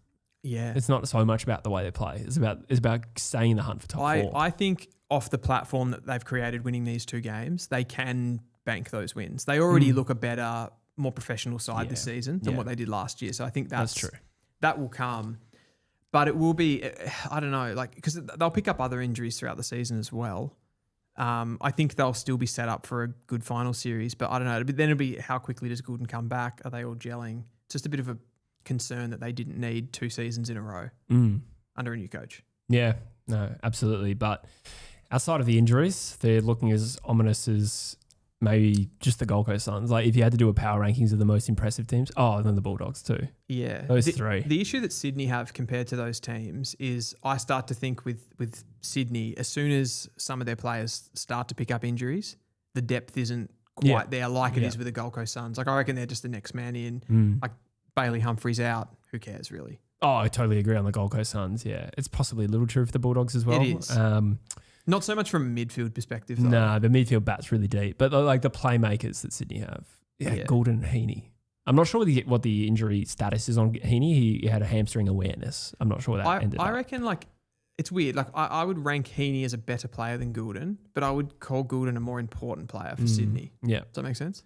Yeah, in terms of the way they move the ball. Yeah. Yes, I get that. He's more unique. He's got that money shot if inside. You want to call that gross. Bonk Choi has dropped a super chat. He said, we had no forward line even when Errol came back from injury last year, so we're better equipped this time. That's a good point. Tom McCartan, Smokey for AA.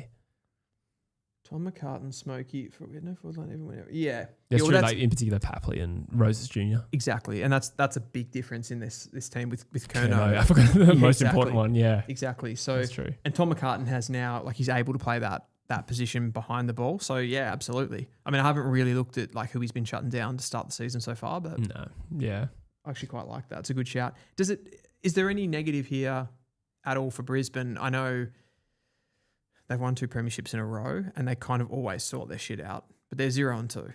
Yeah.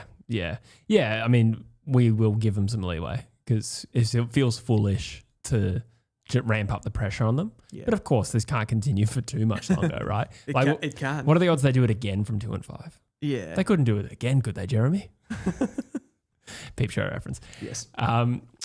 Yeah, obviously, that we can't just give them so much rope. They need to win this week. And as I say that, I'm just looking at who they play. They have a bye. So, they're screwed then. They can't win this week. They cannot win this week. Yeah. I mean, their draw will open up, no doubt, at some point during the season. They've got the Gabba wins. I mean, the Sydney and the Bulldogs, we just said, are the 2 of the most impressive teams so far this year, and Brisbane have played them both. Yeah. I suppose it's funny, though, because then how good are Brisbane? Because they've both played them. We don't really know, you know what I mean? Yeah. That's true. Brisbane were plus 22 clearances in this game, but minus 19 inside 50s. Holy shit. The ball movement game. Yeah. It broke down for Brisbane in this game. No polish. One thing that I've been saying. A lot of outs too, we should also mention. Oh, yeah. Well, Harris Andrews. Zac Bailey, Darcy Gardner, and McCluggage. Yep. Yeah. It's worth saying. It's a big one. There is a fact that with Brisbane, though, that like their midfield, when you look at the 2 midfields of those sides, Sydney's is a lot more, like from a running perspective and an athletic perspective, it's a lot better than Brisbane's. I think Brisbane have more of those like technical mids. Yeah. Which hasn't held them back clearly because they won 2 premierships in a row. It's good to be able to like win contests and clearance and be dynamic as well, which I think Brisbane has a nice balance. They have a nice balance. We've seen what happens to Sydney on grand final day. Yeah, we have. Like if you're not winning the contest. We have. But they have changed that list a bit, so I think they'll be okay. Yeah. Collingwood versus Adelaide, 7:35. MCG. We do have a super chat from Grimsby. I do want to acknowledge, can we bring back Druzy for a little collab? Maybe. All in good time. But thank you for the super chat, Grimsby. Sorry, yes, Collingwood and Adelaide. Collingwood versus Adelaide. I felt watching this game between Collingwood and Adelaide, the commentators went like full. It was like I was an interstate person, which I am anyway. I'm from Tasmania. But that's true.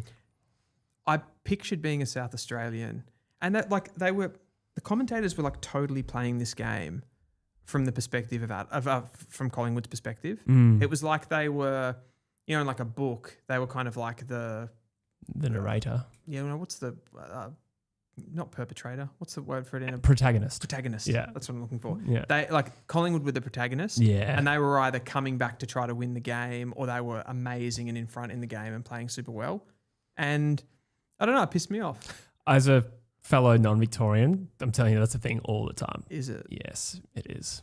The protagonist. Yeah. The Victorian protagonist. They do. I remember Robert Wall said Sydney versus West Coast once was a battle of good versus evil. That was straight after like the cousin Judd. Oh no, it was the cousins, not Judd. But That's hilarious. yeah, I felt like I was watching like the Mighty Ducks or something. And Collingwood were like, like trying to get back. yeah. No, I mean, like, Framalam agrees the commentary was disgraceful. I've seen it happen to Freo as well. I remember one game like they nearly beat the Cats at GMHBA. Ironically, this is when they were rebuilding. Okay. And they got out to a big lead. Geelong came back and won by 2 points. And the commentators were just talking about how brave Geelong were for coming back and how much character they had. And I was like, it's not just us they do it to then. Like, they do it to everyone. Yeah. Yeah, that was a takeaway. I mean, I just hadn't noticed that so overtly before. Yeah. So that was interesting. Yeah. I did want to shout out in this game, Wayne Miller. Adelaide needed that halfback hero, and he was absolutely epic in this game. 34 disposals at 94%, almost 700 metres gained, and 12 handball receives. Yeah. Before one of the best games of his career. 100%. Before this, his best season average was 380 metres gained. Wow. Average. So he's over double, well, about double that, isn't it? Bit less, I think, but yeah. Yeah. No, it's still enormous. It's enormous. Yeah, it's an enormous game for him. I just think he stepped up and really properly progressed the ball. And they also had Braden Cook, who came in, played a role like that as well, a good kicker. Yeah. So I think things are looking up for them because I think in 2025, that was the area that they really struggled in to kind of move the ball and go into different modes. They were too much long down the line contest. Won the ball back and their defenders were really strong, but they couldn't actually move it. Yeah. I know there are doubts around Collingwood, or at least some ambiguity about where they're actually at, but this feels like a big win for Adelaide. Yeah. I mean, it's a big, Totally. But it is a hoodoo against Collingwood at the G in particular. But to get that win at the MCG, if you're an interstate competitive contending side, you do want to be able to win at the G. So it's a nice little audition for them. And they just couldn't fucking beat them. Yeah. It was like years where they were trying to get this win. They got them late in the season in Adelaide over last year. But at the MCG. Yeah, the MCG specifically. There was a train of close losses, right? Yeah, that they'd had up against Collingwood where it just didn't quite go right. There was the Rankin Hammy run too far. Oh yeah. Remember that? Right. Like those kind of moments. They had so many of those. Thilthorpe and Fogarty combined for 5 goals. And Thilthorpe went full Luke Jackson in this game. Played a bit on ball. Oh yeah, we saw that in the pre-season. Yeah. And I thought it was a joke. How'd he go, you reckon? It was good. Yeah. He was dynamic in there. Offered them something a little bit different. So wow. That's going to be really, really interesting. I think a big talking point, though, out of this game is the Collingwood key position forwards. We spoke about this. We put this on the agenda. We came up with this, Jesse, about their forward line struggling this year. Yeah. Really, Jamie Elliott, the only player left that is a threat on goal, and his age, they might just not be able to kick scores this year. This was like how I broke the story of Collingwood's war chest. Exactly. And Toomey piggybacked off it. No, absolutely. And as I said before, somebody posted Myercheck scored more in one game than their 3 tall targets scored. This is the 3 talls for Collingwood this season. Dan McStay has kicked 1 goal. Yeah. Tim Membry's kicked 1 goal. Jack Bull has kicked no goals from the 2 games. That's not good. No. All their goals are coming from Lockie Schultz, Jordan De Goey, Jamie Elliott, and Rowan Steele. Yeah. It's bleak. That's bleak. It's bleak. Is that fixable? Not this season. Although Rogie will say that Charlie West will come in and kick 10. But he won't though, will he, Rogie? No, it's a tricky one. We highlighted this at the start of the year. I mean, 79, relatively high score. Like maybe last year that wins you more games than it would this year, to be fair. Yeah. I mean, it's too early of a sample size, but if you look at the scores, they're all up by, like overall, the average score in the AFL is up by about 15%. So is 79 the same as what it was last year? Yeah, no, probably not. Probably not. Should they have kept Mason Cox? Yeah, it's an interesting question. I don't think so. I think they should have kept Brody Myercheck. And I know you'll say they didn't have the choice, Yeah, but presumably they didn't. He's a free agent, I think. Yeah, I think Myercheck's the one that if he played a full season, you get the goals out of him. Yeah. I don't know if you get the goals out of Cox. Nah, but it's structurally. Like I saw so many kicks in board that just like went over the heads of players. So it would just be a structural piece. And they've got issues down back at the moment too. It's a tricky one because they were criticised last year for going long down the line too much to that target, like going long to Cameron, going long to Cox. Yeah. So then they change a little bit. They get a little bit of handball going, a bit of kick. And now they just can't score when they get it inside forward 50. So, yeah, exactly. Yeah. I mean, some personnel will come back. Like obviously they've struggled to contain Adelaide's forwards they've got a shorter back line as well. So the back line is bad luck. The forward line is no successful ability to land a forward target. It does have to be said that Adelaide last year were the best team at like restricting opposition forward lines in general, particularly with those keys. Collingwood last year were the best team at taking marks inside forward 50. So like they found those pockets. Yeah. They found ways to get it to those guys. So I don't like this could be one of those ones where we like the media is kind of going too big on it and it'll correct itself a little bit for Collingwood. Like so they will be able to find these marks inside forward 50. Yeah. It just might have been a harder game against Adelaide. Yeah, probably true. But I still think the key forward situation is... It's absolutely an issue. Iffy. Yeah. 100%. We are now getting ready for the big game. Were North Melbourne the biggest winners out of round one? Yes. I would also argue the Demons, but maybe it means more to the story of North Melbourne from a narrative point of view. I think the Demons have been successful still relatively recently. Yeah. They've still got some superstar players in their team, some winners in their team like Max Gawn and Cozzy Pickett, Jake Lever, these kind of characters. North don't. Like we've literally been called a bunch of losers by Kane Corns. Like in the Jason Horne-Francis trade, he's like, Jason Horne-Francis is a winner. North don't have any winners. We have now arrived as a football club, I feel. And I know I've swung. I was very pessimistic in the preseason. But I did say in the Melbourne game. Can't wait to revisit this in 4 weeks. I did say in the Melbourne game that the first quarter, we were actually really good at like being able to beat them around the ball. We controlled that space. We kept the ball locked inside forward 50 and structurally we looked a bit better. After quarter time, it just completely went to shit and we couldn't defend. What's a thing that we couldn't defend? Like Bills. We couldn't defend Bills. Damn you, Bill Clinton, getting through our defense. Yeah. Anyway. So where am I going with this? Sorry. You couldn't defend anything. Couldn't defend Bills. You talk about the game against Melbourne. But we look structurally better. The way that we're rolling back to protect that defence looked really good. And outside of, I think there's a couple of minutes at the start of this game, they kicked 2 goals and we'd like stuffed our lines and missed a couple of shots at goal. You're just smiling at me. I'm getting the giggles because I felt myself smiling and then I felt you smiling at my smile.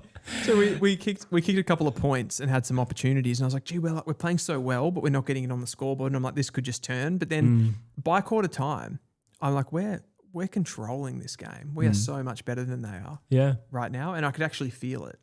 So I'm prepared to say that we have arrived. The lid is off. No, I like it. And all jokes aside, it is nice to see North Melbourne fans get happy in round one, I suppose, and beating someone that isn't like a West Coast or a Richmond. I suppose you beat Carlton. This felt more dominant.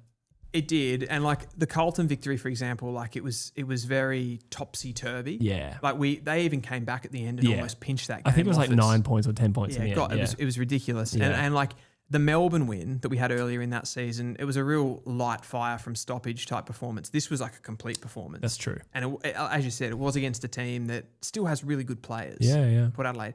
I don't know how shit they are, and that's probably the only red flag about this, but they certainly have good players. Even still, to put a team to the sword is growth, right? So Definitely. like even if we say Port Adelaide might be bottom 4, which I wouldn't expect that yet.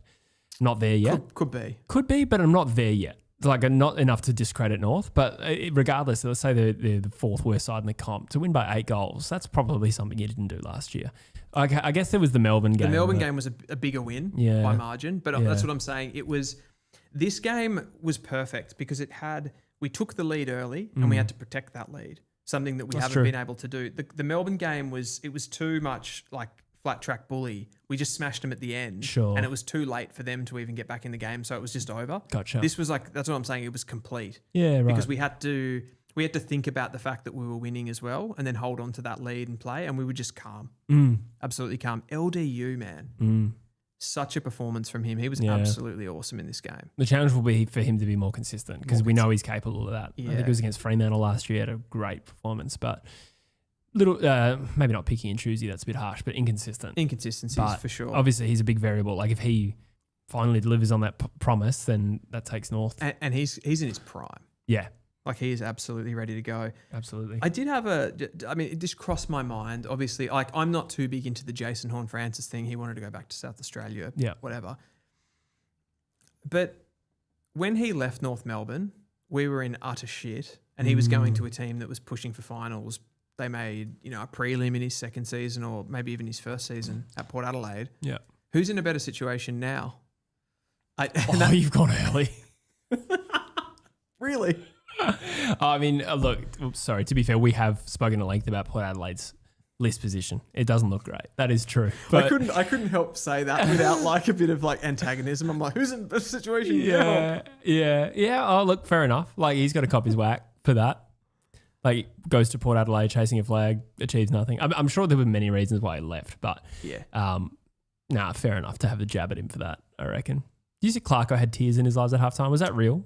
I don't know what that I just was. saw a screenshot from Dan Orange, so I don't know like any context. No, I saw that kicking around. It'd be fucking weird if he was crying, but the halftime it might not even win. Oh dear. Yeah. So we'll get back to North, but Grimsby has dropped a super chat saying Jess Webster is way better than Hamish, JB, and Santo. She was good. She was very good. Yeah. Samantha Jane, thank you so much. Who comes in and out for West Coast going into round 2 and a home game at Optus? Maybe we'll leave that for the Eagles game. Yep. But thank you so much, SJ. I'll have to remember to talk about the ins and outs. Make a note. Make a little note. So yeah, like I said, LDU, best on ground. Foss tagged Butters. Imperious was the word I heard you Imperious. use. He was imperious. He tagged Butters. Yeah, right. Oh, he's so good, man. Yeah, Vin O'Sullivan is going to be a phenomenon. Mm. Sheezer was pretty good in this game, and the big surprise packet, arguably best on ground in this game. I don't think he was best on ground, but he was up there. It was Dylan Stevens, 29 disposals. Career best game? Definitely a career best game. The finish was unbelievable, and he was just banging up and down that wing. Yeah, I have to call him Helsinki from now on.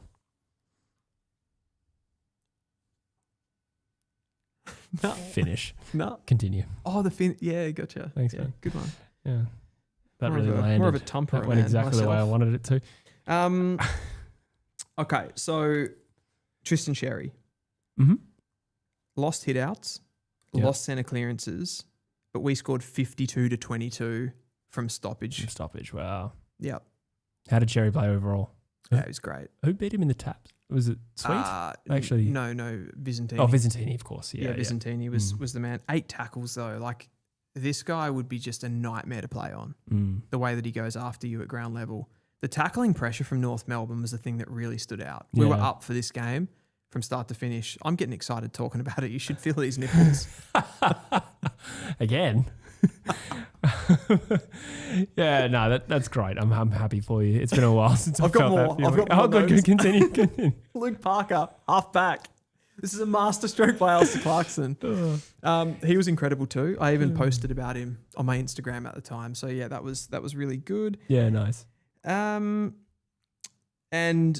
Cooper Trembath. Got to talk about Cooper Trembath. Another 3 goals. The first player to kick, I think it's 3 goals at least in their first 4 games or something. Yeah, it was his first 4, is it? Yeah. Did we talk about that before?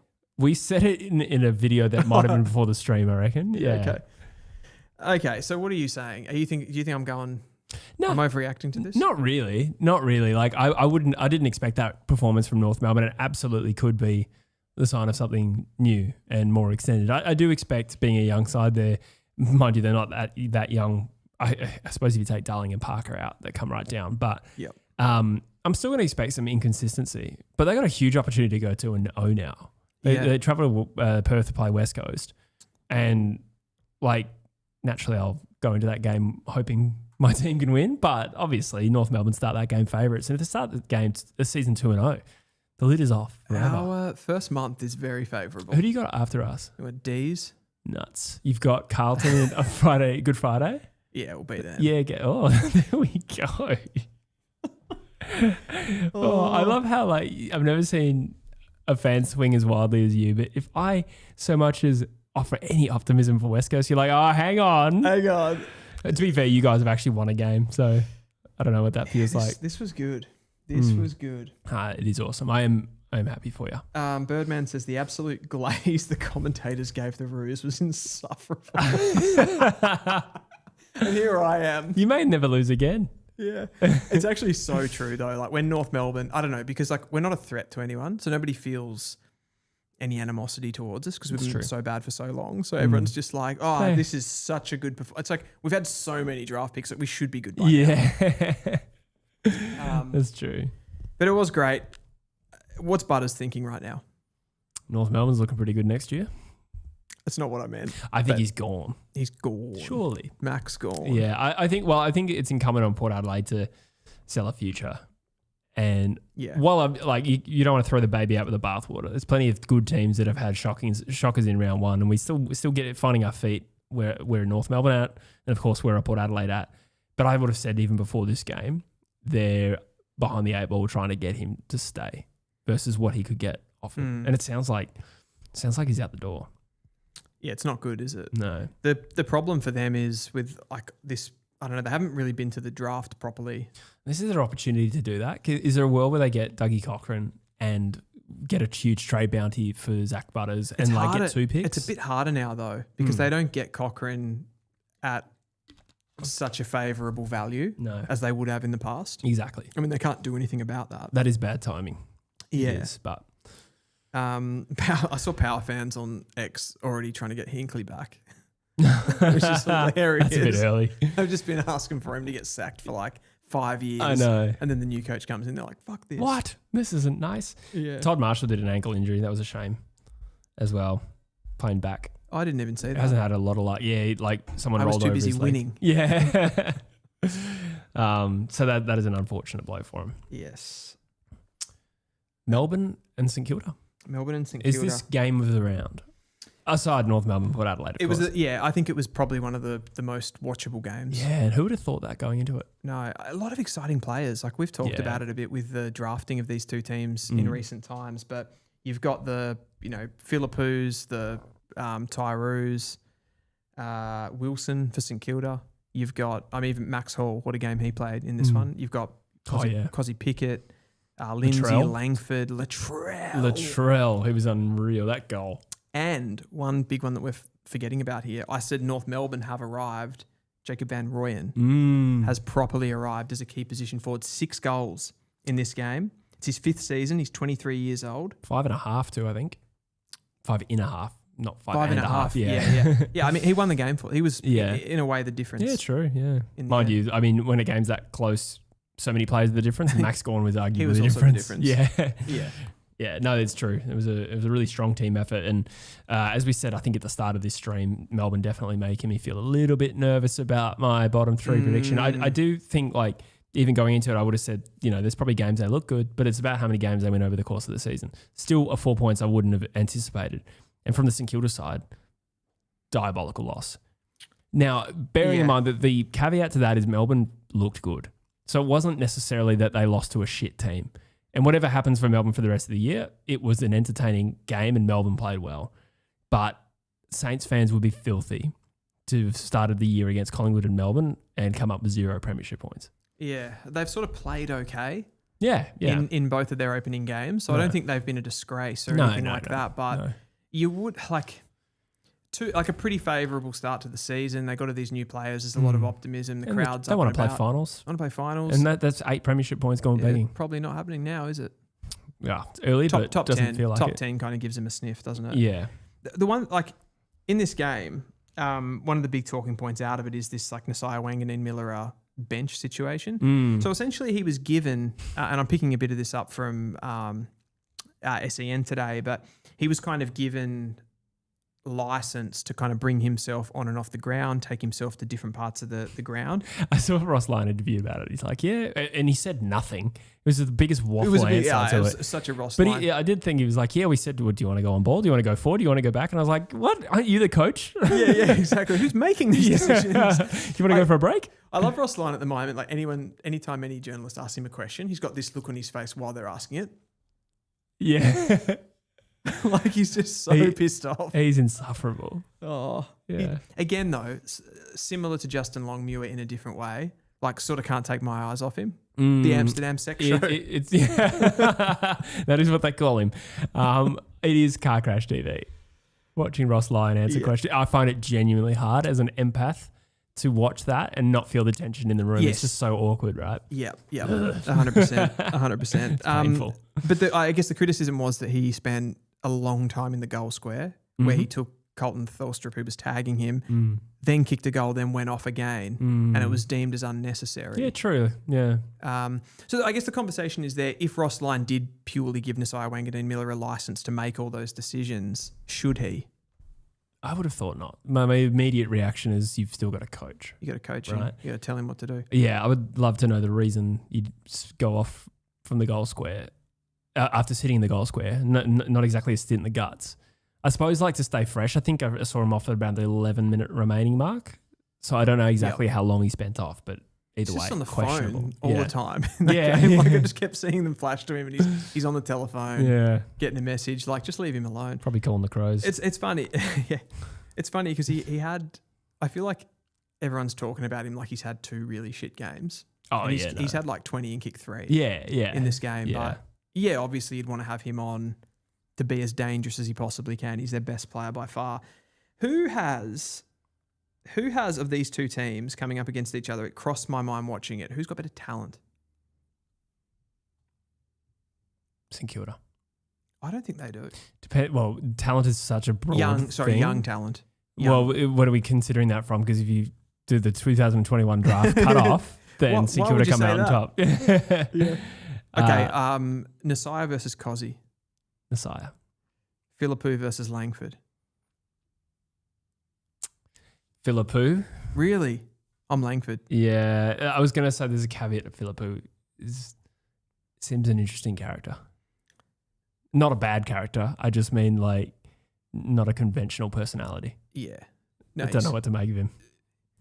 A boomer would say he's got tickets on himself. Yeah, and that can be a factor. Yeah. Travaglia versus Lindsay. I like Lindsay. Me too. Tyree versus Turner. Tyree. Yeah. Turner's good though. Yes. King versus JVR. Recency bias could inflict this. I'll still probably say Max King. That could change. That's a hard one. Max King's barely played. Garcia versus Latrell. Or again, too early. Probably Latrell, you'd have to say. But Wilson versus Windsor. Windsor. Windhager versus Chandler. Ooh, Windhager. But Chandler's a good player. I think you went more St Kilda players there. Yeah. I don't think it's quite as clear cut though. No. When you start to break them down. No. Given Melbourne won a premiership in 2021, I think they're really well placed. Oh, yeah, I don't disagree with that. Yeah. No, they've handled it well. It's an interesting one. Saints' next 3 is GWS away, Brisbane at home, Port away. I reckon they'll beat the Giants. Do you? They could. Yeah. It's away though. They like playing them. Do they? They're a bogey side. Okay. Yeah. Okay. I'll double check before I do my tips, but I feel like last year they ran them really close. That'd all of a sudden be a really poor start for the Giants after beating the Hawks in opening round. It'd be classic footy to see the Saints lose 2 and then win a game you don't expect. It would be. I just want to say, like, the few highlights. Latrell's goal, Mason Wood's goal, sensational. Yeah. Do you remember that off the top of your head? Yeah, Okay, yeah.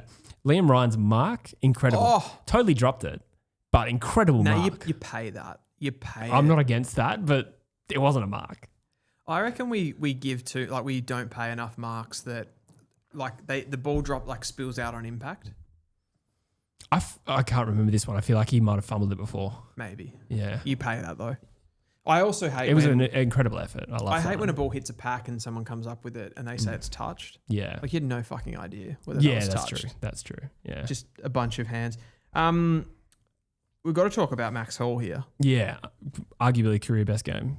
Career best game. What do you have? 25 disposals, 13 score involvements, and kicked 4 goals for the game. This guy came out of a mid-season draft at pick 4 in 2024. This guy got picked after Geordie Payne to North Melbourne, Jacob Blight to Richmond, and Jack Hutchinson to West Coast. He's a fucking superstar. Yeah, he's a great player. Is he young enough to be considered a young talent? I can't remember how old he is.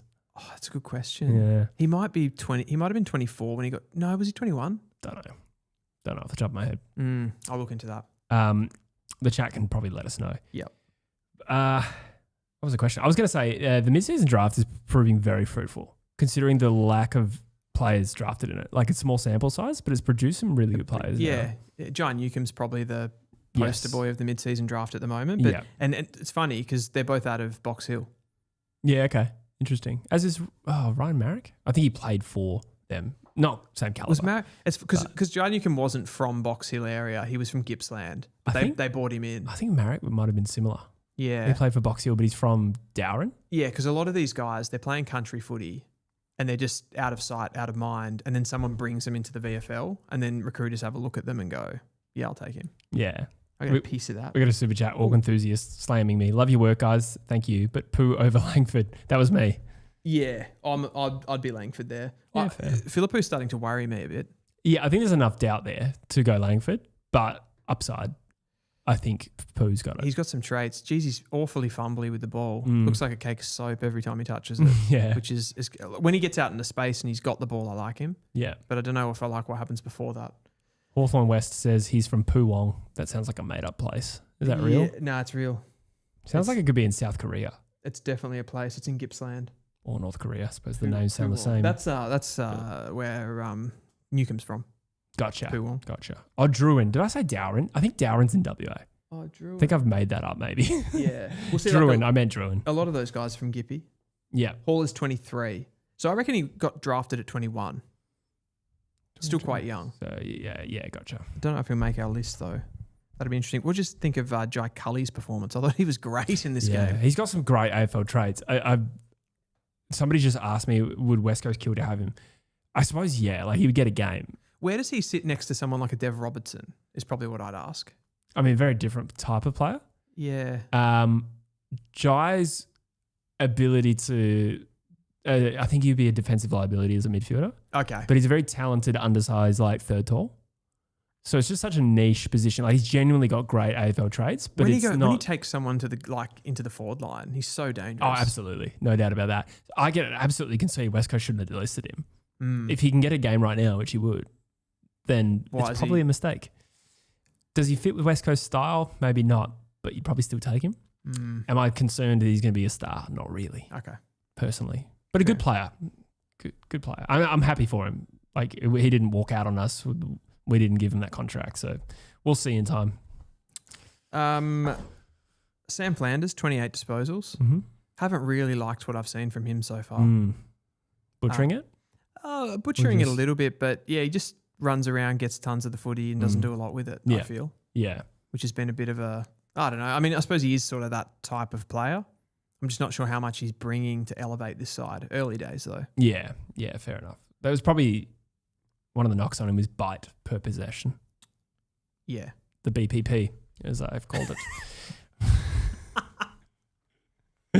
I'd agree. I'm not at all surprised to hear that assessment. You are box office today. I did write on my notes that it's a good day to be Jesse's top 10 list with Max Gawn and his battle with TDK. I'm so glad. Of all the things that have made me look silly in recent times, that one at least doesn't. Yeah. It just doesn't. It made me look silly though. Yeah. I mean, it's Max Gawn. Yeah. He's a gun. Exactly. He's an absolute superstar. The last game of the round is your West Coast Eagles, People First Stadium against the Gold Coast Suns. I thought you were going, like when this game started, I thought you were going to get fucked up. For like quarter time, I thought you were really going to get fucked up. And then you were able to kind of arrest momentum, probably after half time. Yep. Mostly. Yep. Was that you guys or was that them? Bit of both, surely. Okay. Yeah, you have to think that the Suns put the cue in the rack, but to West Coast credit, their pressure went up massively. Tackling game, like it was a step from the point of view that it was a response. And I think under McQualter, we've generally been pretty okay at that. Whereas, of a previous era, on top of being shit, we'd also drop our heads. We do that less now, which is pleasing. So it's similar to how we went against Port in the preseason, got punched in the mouth, and then we're able to just lock in and try and work our way back into the game. So we did that against the Suns. I think there are a lot of positives out of the game from the point of view. Probably the biggest one is just that we didn't lose by 200 points, which would have had a catastrophic impact on the morale of the group. So that the Eagles can take some confidence out of that. I don't know if we learned anything from the Gold Coast Suns other than Petrarca continued his, it's probably a stretch to say career best form, but from a stats point of view, I think against the Cats, he had his highest ever champion data score. And I think against West Coast at some point, he was in the top 10. I'd imagine that can go up and down. He was explosive again. 6 Brownlow votes probably for Petrarca. Okay. Just for anyone that missed that before, that was his goal song. Cool. It just wouldn't stop playing. Didn't you joke in the pre-game that he might be the first midfielder to kick 10 or something like that? I might have. I feel like you said that, and I was thinking it early in the second quarter. I was like, that might actually happen here. He had like 3 in the first quarter. Yeah, I think he ended up with 4. Yeah. 22 disposals. But yeah, no, he looks absolutely back to his best. Yeah, exactly, which was timely for us. Pretty brutal first game of the season for West Coast in terms of the matchup. Not a great fixture for you. Nah, tough. On the road, slippery conditions, and the Suns have a point to prove. If you play the Lions or maybe not Sydney, but the Lions or Collingwood, you know that they're not going to bother to smash you. They look like a young team, up and coming, that want to torture teams. That's how I feel about them. And all of their players, there's some individual accolades probably attached to that. Like Noah Anderson, does he want to try and get a Brownlow? Matt Rowell's out of the side. They just look like they want to kill everyone. And so it was a very, very, very much a danger game for you guys. Yeah. What I witnessed watching you actually play was that you're very, often you walk away from these games, you're like, oh, West Coast, they weren't running, they weren't chasing, all of those kind of things. I felt you were. I actually thought West Coast intensity was good. They were just they're just better. They're just so much better. They cover the ground better. They spread better. As soon as they win the ball, their players are just gone. And you guys couldn't even react to what they were doing. It was just a talent dearth. Yeah, exactly. I totally agree. And then we struggle to score even when we do have the ball. So that got better. I mean, we had a 5 or 6 goal third term, which, we lost by less than Geelong. So, so we keep that in context. Breathe a sigh of relief and move on. Do you find it a little bit hard with West Coast because of the way that they play? It's very much clearance situation. They try to get it. They kind of bash it forward. They go again from the next contest. It's a bit of a messy way of playing, and I think that is an attempt to keep you in games. Yeah, I think so too. Keep everybody motivated, but it's a bit of a hard watch too because you're not pinging the ball around, passing it, controlling it. It's very sort of messy. Yeah, it feels like maybe the rebuild, the plan is to add those quality transition players at the end. Yeah, and you lay the foundation of contest and high pressure and trying to play a forward half game. And hopefully in time we add the talent, sprinkle the talent at the end. We do have a super chat here. Birdman says, has Lawler gone past Harley? I definitely didn't have this on my sheet. Oh. I don't think he's gone past Harley. I think Harley's doing a pretty good job in a really, really difficult situation for him. I think it's partly the skills of Lawler and maybe the team that he's in. He's able to show his really high level skills as well as all of those physical traits. I feel like Harley Reid is just constantly showing physical traits. Don't argue, pushing guys away. He had the big one on Noah Anderson. A lot of contested possession where he's just kicking the ball off the ground, smashing it forward, those sorts of things. He gets no time and space because they're always playing in heavy density.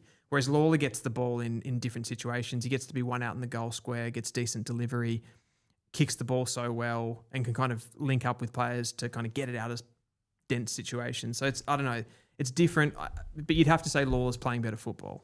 Yeah, I agree generally. I would take Harley every day of the week still. And I'm an Eagles fan. Yeah, how would Lawler realistically go as number one mid at West Coast? Yeah, he would. He wouldn't be able to do it. Because I don't think he has the tank. And Harley, to his credit, plays 80% midfield now. Yeah. And he has no support. And hopefully that changes this year. Yo's still building into the season. Kelly wasn't selected, which I thought was... Yeah, that was interesting. And nor was always, which is a nice statement. But not surprised. No, it's just nice to see some selection integrity, which we probably lacked in the last few years. I think Harley has one of the hardest jobs, and I think people miss the nuance with that. So... Orc Enthusiast there says Reid is playing in the worst team of the modern era. Do you agree with that? In 2026, it's too hard to say we're the worst team. 2025, statistically, yeah. But then I guess generally, without analysing the teeth out of that, pretty close, yeah. Yeah, okay. And he's the number one mid, and he was the number one mid at 19. Like, that's absurd. Yeah. No, how have I gotten so smug here where I'm going, gee, yeah, this team is bad. Like, I go for North Melbourne. Continue, sorry. No, I think that answered it. I would take Harley. And I'm not surprised at all. He's not looking as polished, but it's not as though he doesn't have those skills. He just can't showcase them. Yeah. He can't play deep forward and expect the ball. That would be his rest. Yeah. Playing deep forward. Is there anything else they can do with him just to get him out into space a bit more, into pasture? You just have to put him forward. You could put him back. That's where he'd get more time and space. Well, that's what I was thinking. We've done it before. I don't know. I'd probably rather just protect him a little bit by forward mid, get him out of the action a little bit, to be honest. Preserve him for a longer career than moving him from midfield to back. I don't know. Maybe I'm talking shit there, but we'll go more positive. Milan Murdoch. The Italian stallion, who is not Italian, but his name is. I heard on the coverage that he's got his siblings are named Paris. Oh, really? Roma. Yeah, right. Yeah, so it's Roma, Milan, Paris. Real continental flavour. Yeah, that's interesting. Yeah. What do you think of his game? I'm looking forward to getting his brother in the draft, Budapest.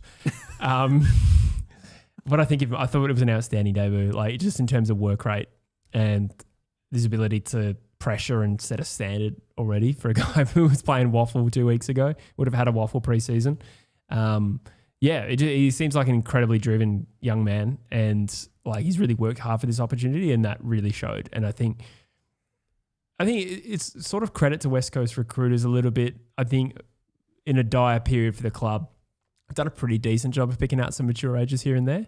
So I think it's a bit of a tick for them if he turns out to be good. We went McCarthy into Newton in mid-season. We overlooked Milan and we got him anyway. So you could say, should they have taken him earlier? It doesn't matter. We've got him now. Hopefully he can come in and set a standard. I don't know what his ceiling is, but a couple of goals, 24 possessions. He's busy, wasn't he? Yeah, that's exactly what we needed. So I'm very pleased with that. Yeah, I liked him. It makes it hard for someone like a Tim Kelly to come back in, to be honest. It'll be interesting to see whether he can sort of continue that, because I think there's a lot of emotion in obviously your first game, and he was really up and about for it, and he looked like he was playing at a higher intensity than the other West Coast players. Probably, yeah. Sort of noticeably. I wonder how much was that fumes and if he'll be able to sustain that. Maybe. From a conditioning point of view, he hasn't had the preseason, but I think he's an over-preparer by personality. Okay. And I think he is that type of busy player anyway. So I don't think that was new. But then again, it was a really good performance. I'm not going to bet on him to play like that every week. He was cramping pretty bad in the last quarter. Yeah. So we'll see. But one more, Tom McCarthy's role. I think I like him better at halfback. I'm not there yet to give up on it, but there was always going to be some doubt he could transition into that midfield role. But I think we got to give him more time. His ball use was a problem, I thought. Yeah, it's his 11th game, and it was shitty conditions, and I don't know. Your ball use, West Coast ball use was sort of noticeably bad in this game, I thought. Except for Bo Allen and Ryan Marrick. Bo Allen was good in 100% efficiency, Bo, I think. Yeah, right. Yeah, I thought he was good in this game. Yeah, he had 7 score involvements from 15 touches. It's a great game. Yeah, pleased about that one. Yeah, that's a big uptick. I thought actually, not from a ball use perspective, but Hamish Davis was decent. Yeah. He's a little quiet achiever. I thought he'd get a little bit more of the footy, but I suppose the game didn't play that wide for us. No. On the wing, so he didn't get too much opportunity. But no, those Gold Coast mids. Yep. I don't know if there's anything to analyse from Gold Coast, to be honest. They just look imperious. You can't judge them. You can't judge anything they do against West Coast, unfortunately. No. They just had to win that game. Totally. They did. Yeah, and won it early. Yeah. Lewis, that is. Thank you so much. I know he's a defender now, but I feel we need to get Jimby back into the midfield. Also, is this the last year for the likes of Cole, Cripps and Duggan? I don't think we should move Jinby back into the midfield. I think he was second best on ground for us. I thought it was a great performance. And I think we need to keep him there. Cole, Cripps and Duggan. Duggan I thought was okay last night. I think he's got a little bit more life than Cripps or Cole, who I think are probably going at the end of the year. Cripps will retire. And Cole was okay. He's just an okay player. But Baker comes in, and this leads into SJ's super chat, which I forgot to answer. Liam Baker comes back in. Harry Edwards potentially comes back in. Yep. I don't know if we necessarily decide to. Who are going to be the tallest for North? You got Larky. It'll be Larky, Darling, Trembath. So both Trembath and Darling are undersized, relatively speaking. Yeah. So low 190s. So we did go Harry Edwards and Tali Young. It was probably worth, I don't know if we bring back Edwards. That's interesting. I just don't know who else we drop. Which three did you guys have? Jinby? It was Jinby Young. and Young, basically. Oh, and Bo Allen kind of playing a little bit in that role too. Oh. I reckon they'd bring Edwards for Larky, wouldn't they? Probably. And Young to Darling. Yeah. Okay. Yeah, I think so. Yeah. I think so. So Baker and Edwards come in. Cole probably gets dropped. And we need to drop another defender. I'm not prepared for this. Bo Allen? You couldn't drop him. You couldn't drop him. Nah. He'd probably move up the field. Duggan. Captain won't get dropped. I don't think he was so bad that he would get dropped. So yeah, okay. I'm trying to think who the other weakest performers were. Marek was okay. They might drop Lindsay. I thought Lindsay was good, but they might have to. They could drop Lindsay. Yeah. I don't think he's undroppable. No. Based on what he's... But strangely, it was a game where I don't know who to drop. Like, it was an even performance, if not like amazing, but interesting. Cole's probably gone. It's going to be an interesting one against North Melbourne this week for sure. Everyone's saying, please drop Duggan. That's an interesting one. Yeah, I mean, I was pretty harsh on Duggan all year last year. I thought he was okay last night. Yeah, okay. It's a funny one because, people don't want to drop Lindsay for sure. Davis could get dropped, actually. Could he really? Yeah, I wouldn't ask for it, but if you have to bring in Baker and Edwards and you'd push Allen up, maybe. But you have to bring Baker in. Yeah. Like, that's a no-brainer. Yeah. Where's Starcevic? Round 3 return. Round 3. Okay. Yeah. Okay. Well, we said we were going to do about an hour and we've done 2. Yeah, that's it. Slightly over. Should we do our Game Day Squad segment though? Yes. I feel like we should. Yeah, Game Day Squad. Yeah. I want to have a look. Yeah. Cool. I need to find where I am. Game Day Squad. Bo Allen on a wing over Davis for me. I mean, that probably makes me feel better than dropping Lindsay, to be honest. But I don't know. Yeah. I don't think it would be like the worst thing in the world to drop Lindsay though. No, I guess not. So, for those unaware, we are in partnership with the Game Day Squad for season 2026. In this segment, we're going to go through how everyone did in the competition. I actually had a really good week in Game Day Squad. I came second overall for the round. So where does that put you in the... 4th overall. Yeah, which we'll get to. But guys, it's a fantasy competition, and the way you recruit players is opening footy card packs. It's really enjoyable. Actually, we've got some packs we can open today on the stream. I have a case of the burps, like Andrew McQualter in all of his press conferences. He does it so much, eh? Really? My dad always laughs. He's like, yeah, we were beaten contestable. It's so good. This is the worst ad read ever. I'm so sorry. Guys, with True 26, you get some extra player packs to help build your team. And the code there are AROOC5QS is the invite code. You can find that in the description of this video as well if you want to join the competition. So that's really important. And make sure you verify your account to get those free packs as well. So I guess whenever we're ready, yes, here we go. We will go through how everyone went. So this is the starter competition here. This is the one I'm in. That's me, MVP. Oh, you changed your name. I thought you were Dilal. I accidentally made 2 accounts. So that's the one on my phone. So this is the one. What does MVP stand for? Man, bear, pig. No way. That's sick. Western Stanklords there with 4th overall. But if you look at the round, I came 2nd. So well done to the Rissoles. I focused on myself. Who's actually winning? Maximum Mastery. I think that was the same winner as last week. So if we go to Contender, same thing. Maximum Mastery. Classic. Who's winning? The Arrogant Frogs. They were there. Yeah. And did they win this round? Yes. 3,150. I didn't look at the weekly winner for this competition. Maximum Mastery. So now there's so many competitions. Forgive me. This damn thing. giving my best. I feel like Abe Arrogant Simpson. Frogs last week were winning everything. Yeah, they were particularly into this competition. So well done, Arrogant Frogs. I'm not in that competition. We have 154 total, so that's spread across all of the competitions that we have. Arrogant Frogs in the under 22s. I need to get myself into that. But overall, well done to everyone there. Should we have a look at my team? I want to have a look at your team. Wait, let's see how you did. Okay. So you're MVP and Dilal. Yeah. So ATB. I'm going to have to scroll for a while. Yeah, there we go. MVP 15th. That was for the round. That was for the round. Is that good? Yeah, I mean, you're 15th out of a league of how many in this starter league? 100. Okay. Exactly 100. So, guys, it's not too late to join. There are still weekly prizes that you can win on the platform as well. And it's also a dynasty league, which means that you start your league, the earlier you start your team, the better. There's no point leaving it till next year because you've missed the start. Like, that would be a terrible idea. As you can see, you recruit players and you get them for life. So this is how my team went. We'll just quickly go through it. Naz still scored 99. Zorko, BOG, I think for me. That's Or where Dacos, like the actually. goals in this are so much more important because Naz kicked 3. Yeah, that's true. That's a He good point. didn't get a ton of the ball. Brayshaw had a stinker. I made a terrible decision to bench Holmes, 149. Ooh. So that was a bad call. But I made a great call bringing in Gorn for Grundy. So who was your backline? Because the one that killed me was McKercher. Oh, true. He had a quiet game. I didn't have McKercher. He scored 46. I kept Houston. That was a good call. Yes, I had Houston. Houston, we don't have a problem. Petrarca is in my forward line as well. Cozzy Pickett, Toby Green, all hundreds. No Jeremy Petrarca. Cameron, big return as well. That was nice.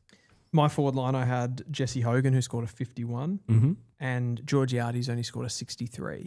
Rough. Rundy 61 in the ruck too. Yeah. Did you have? You had English. Yeah.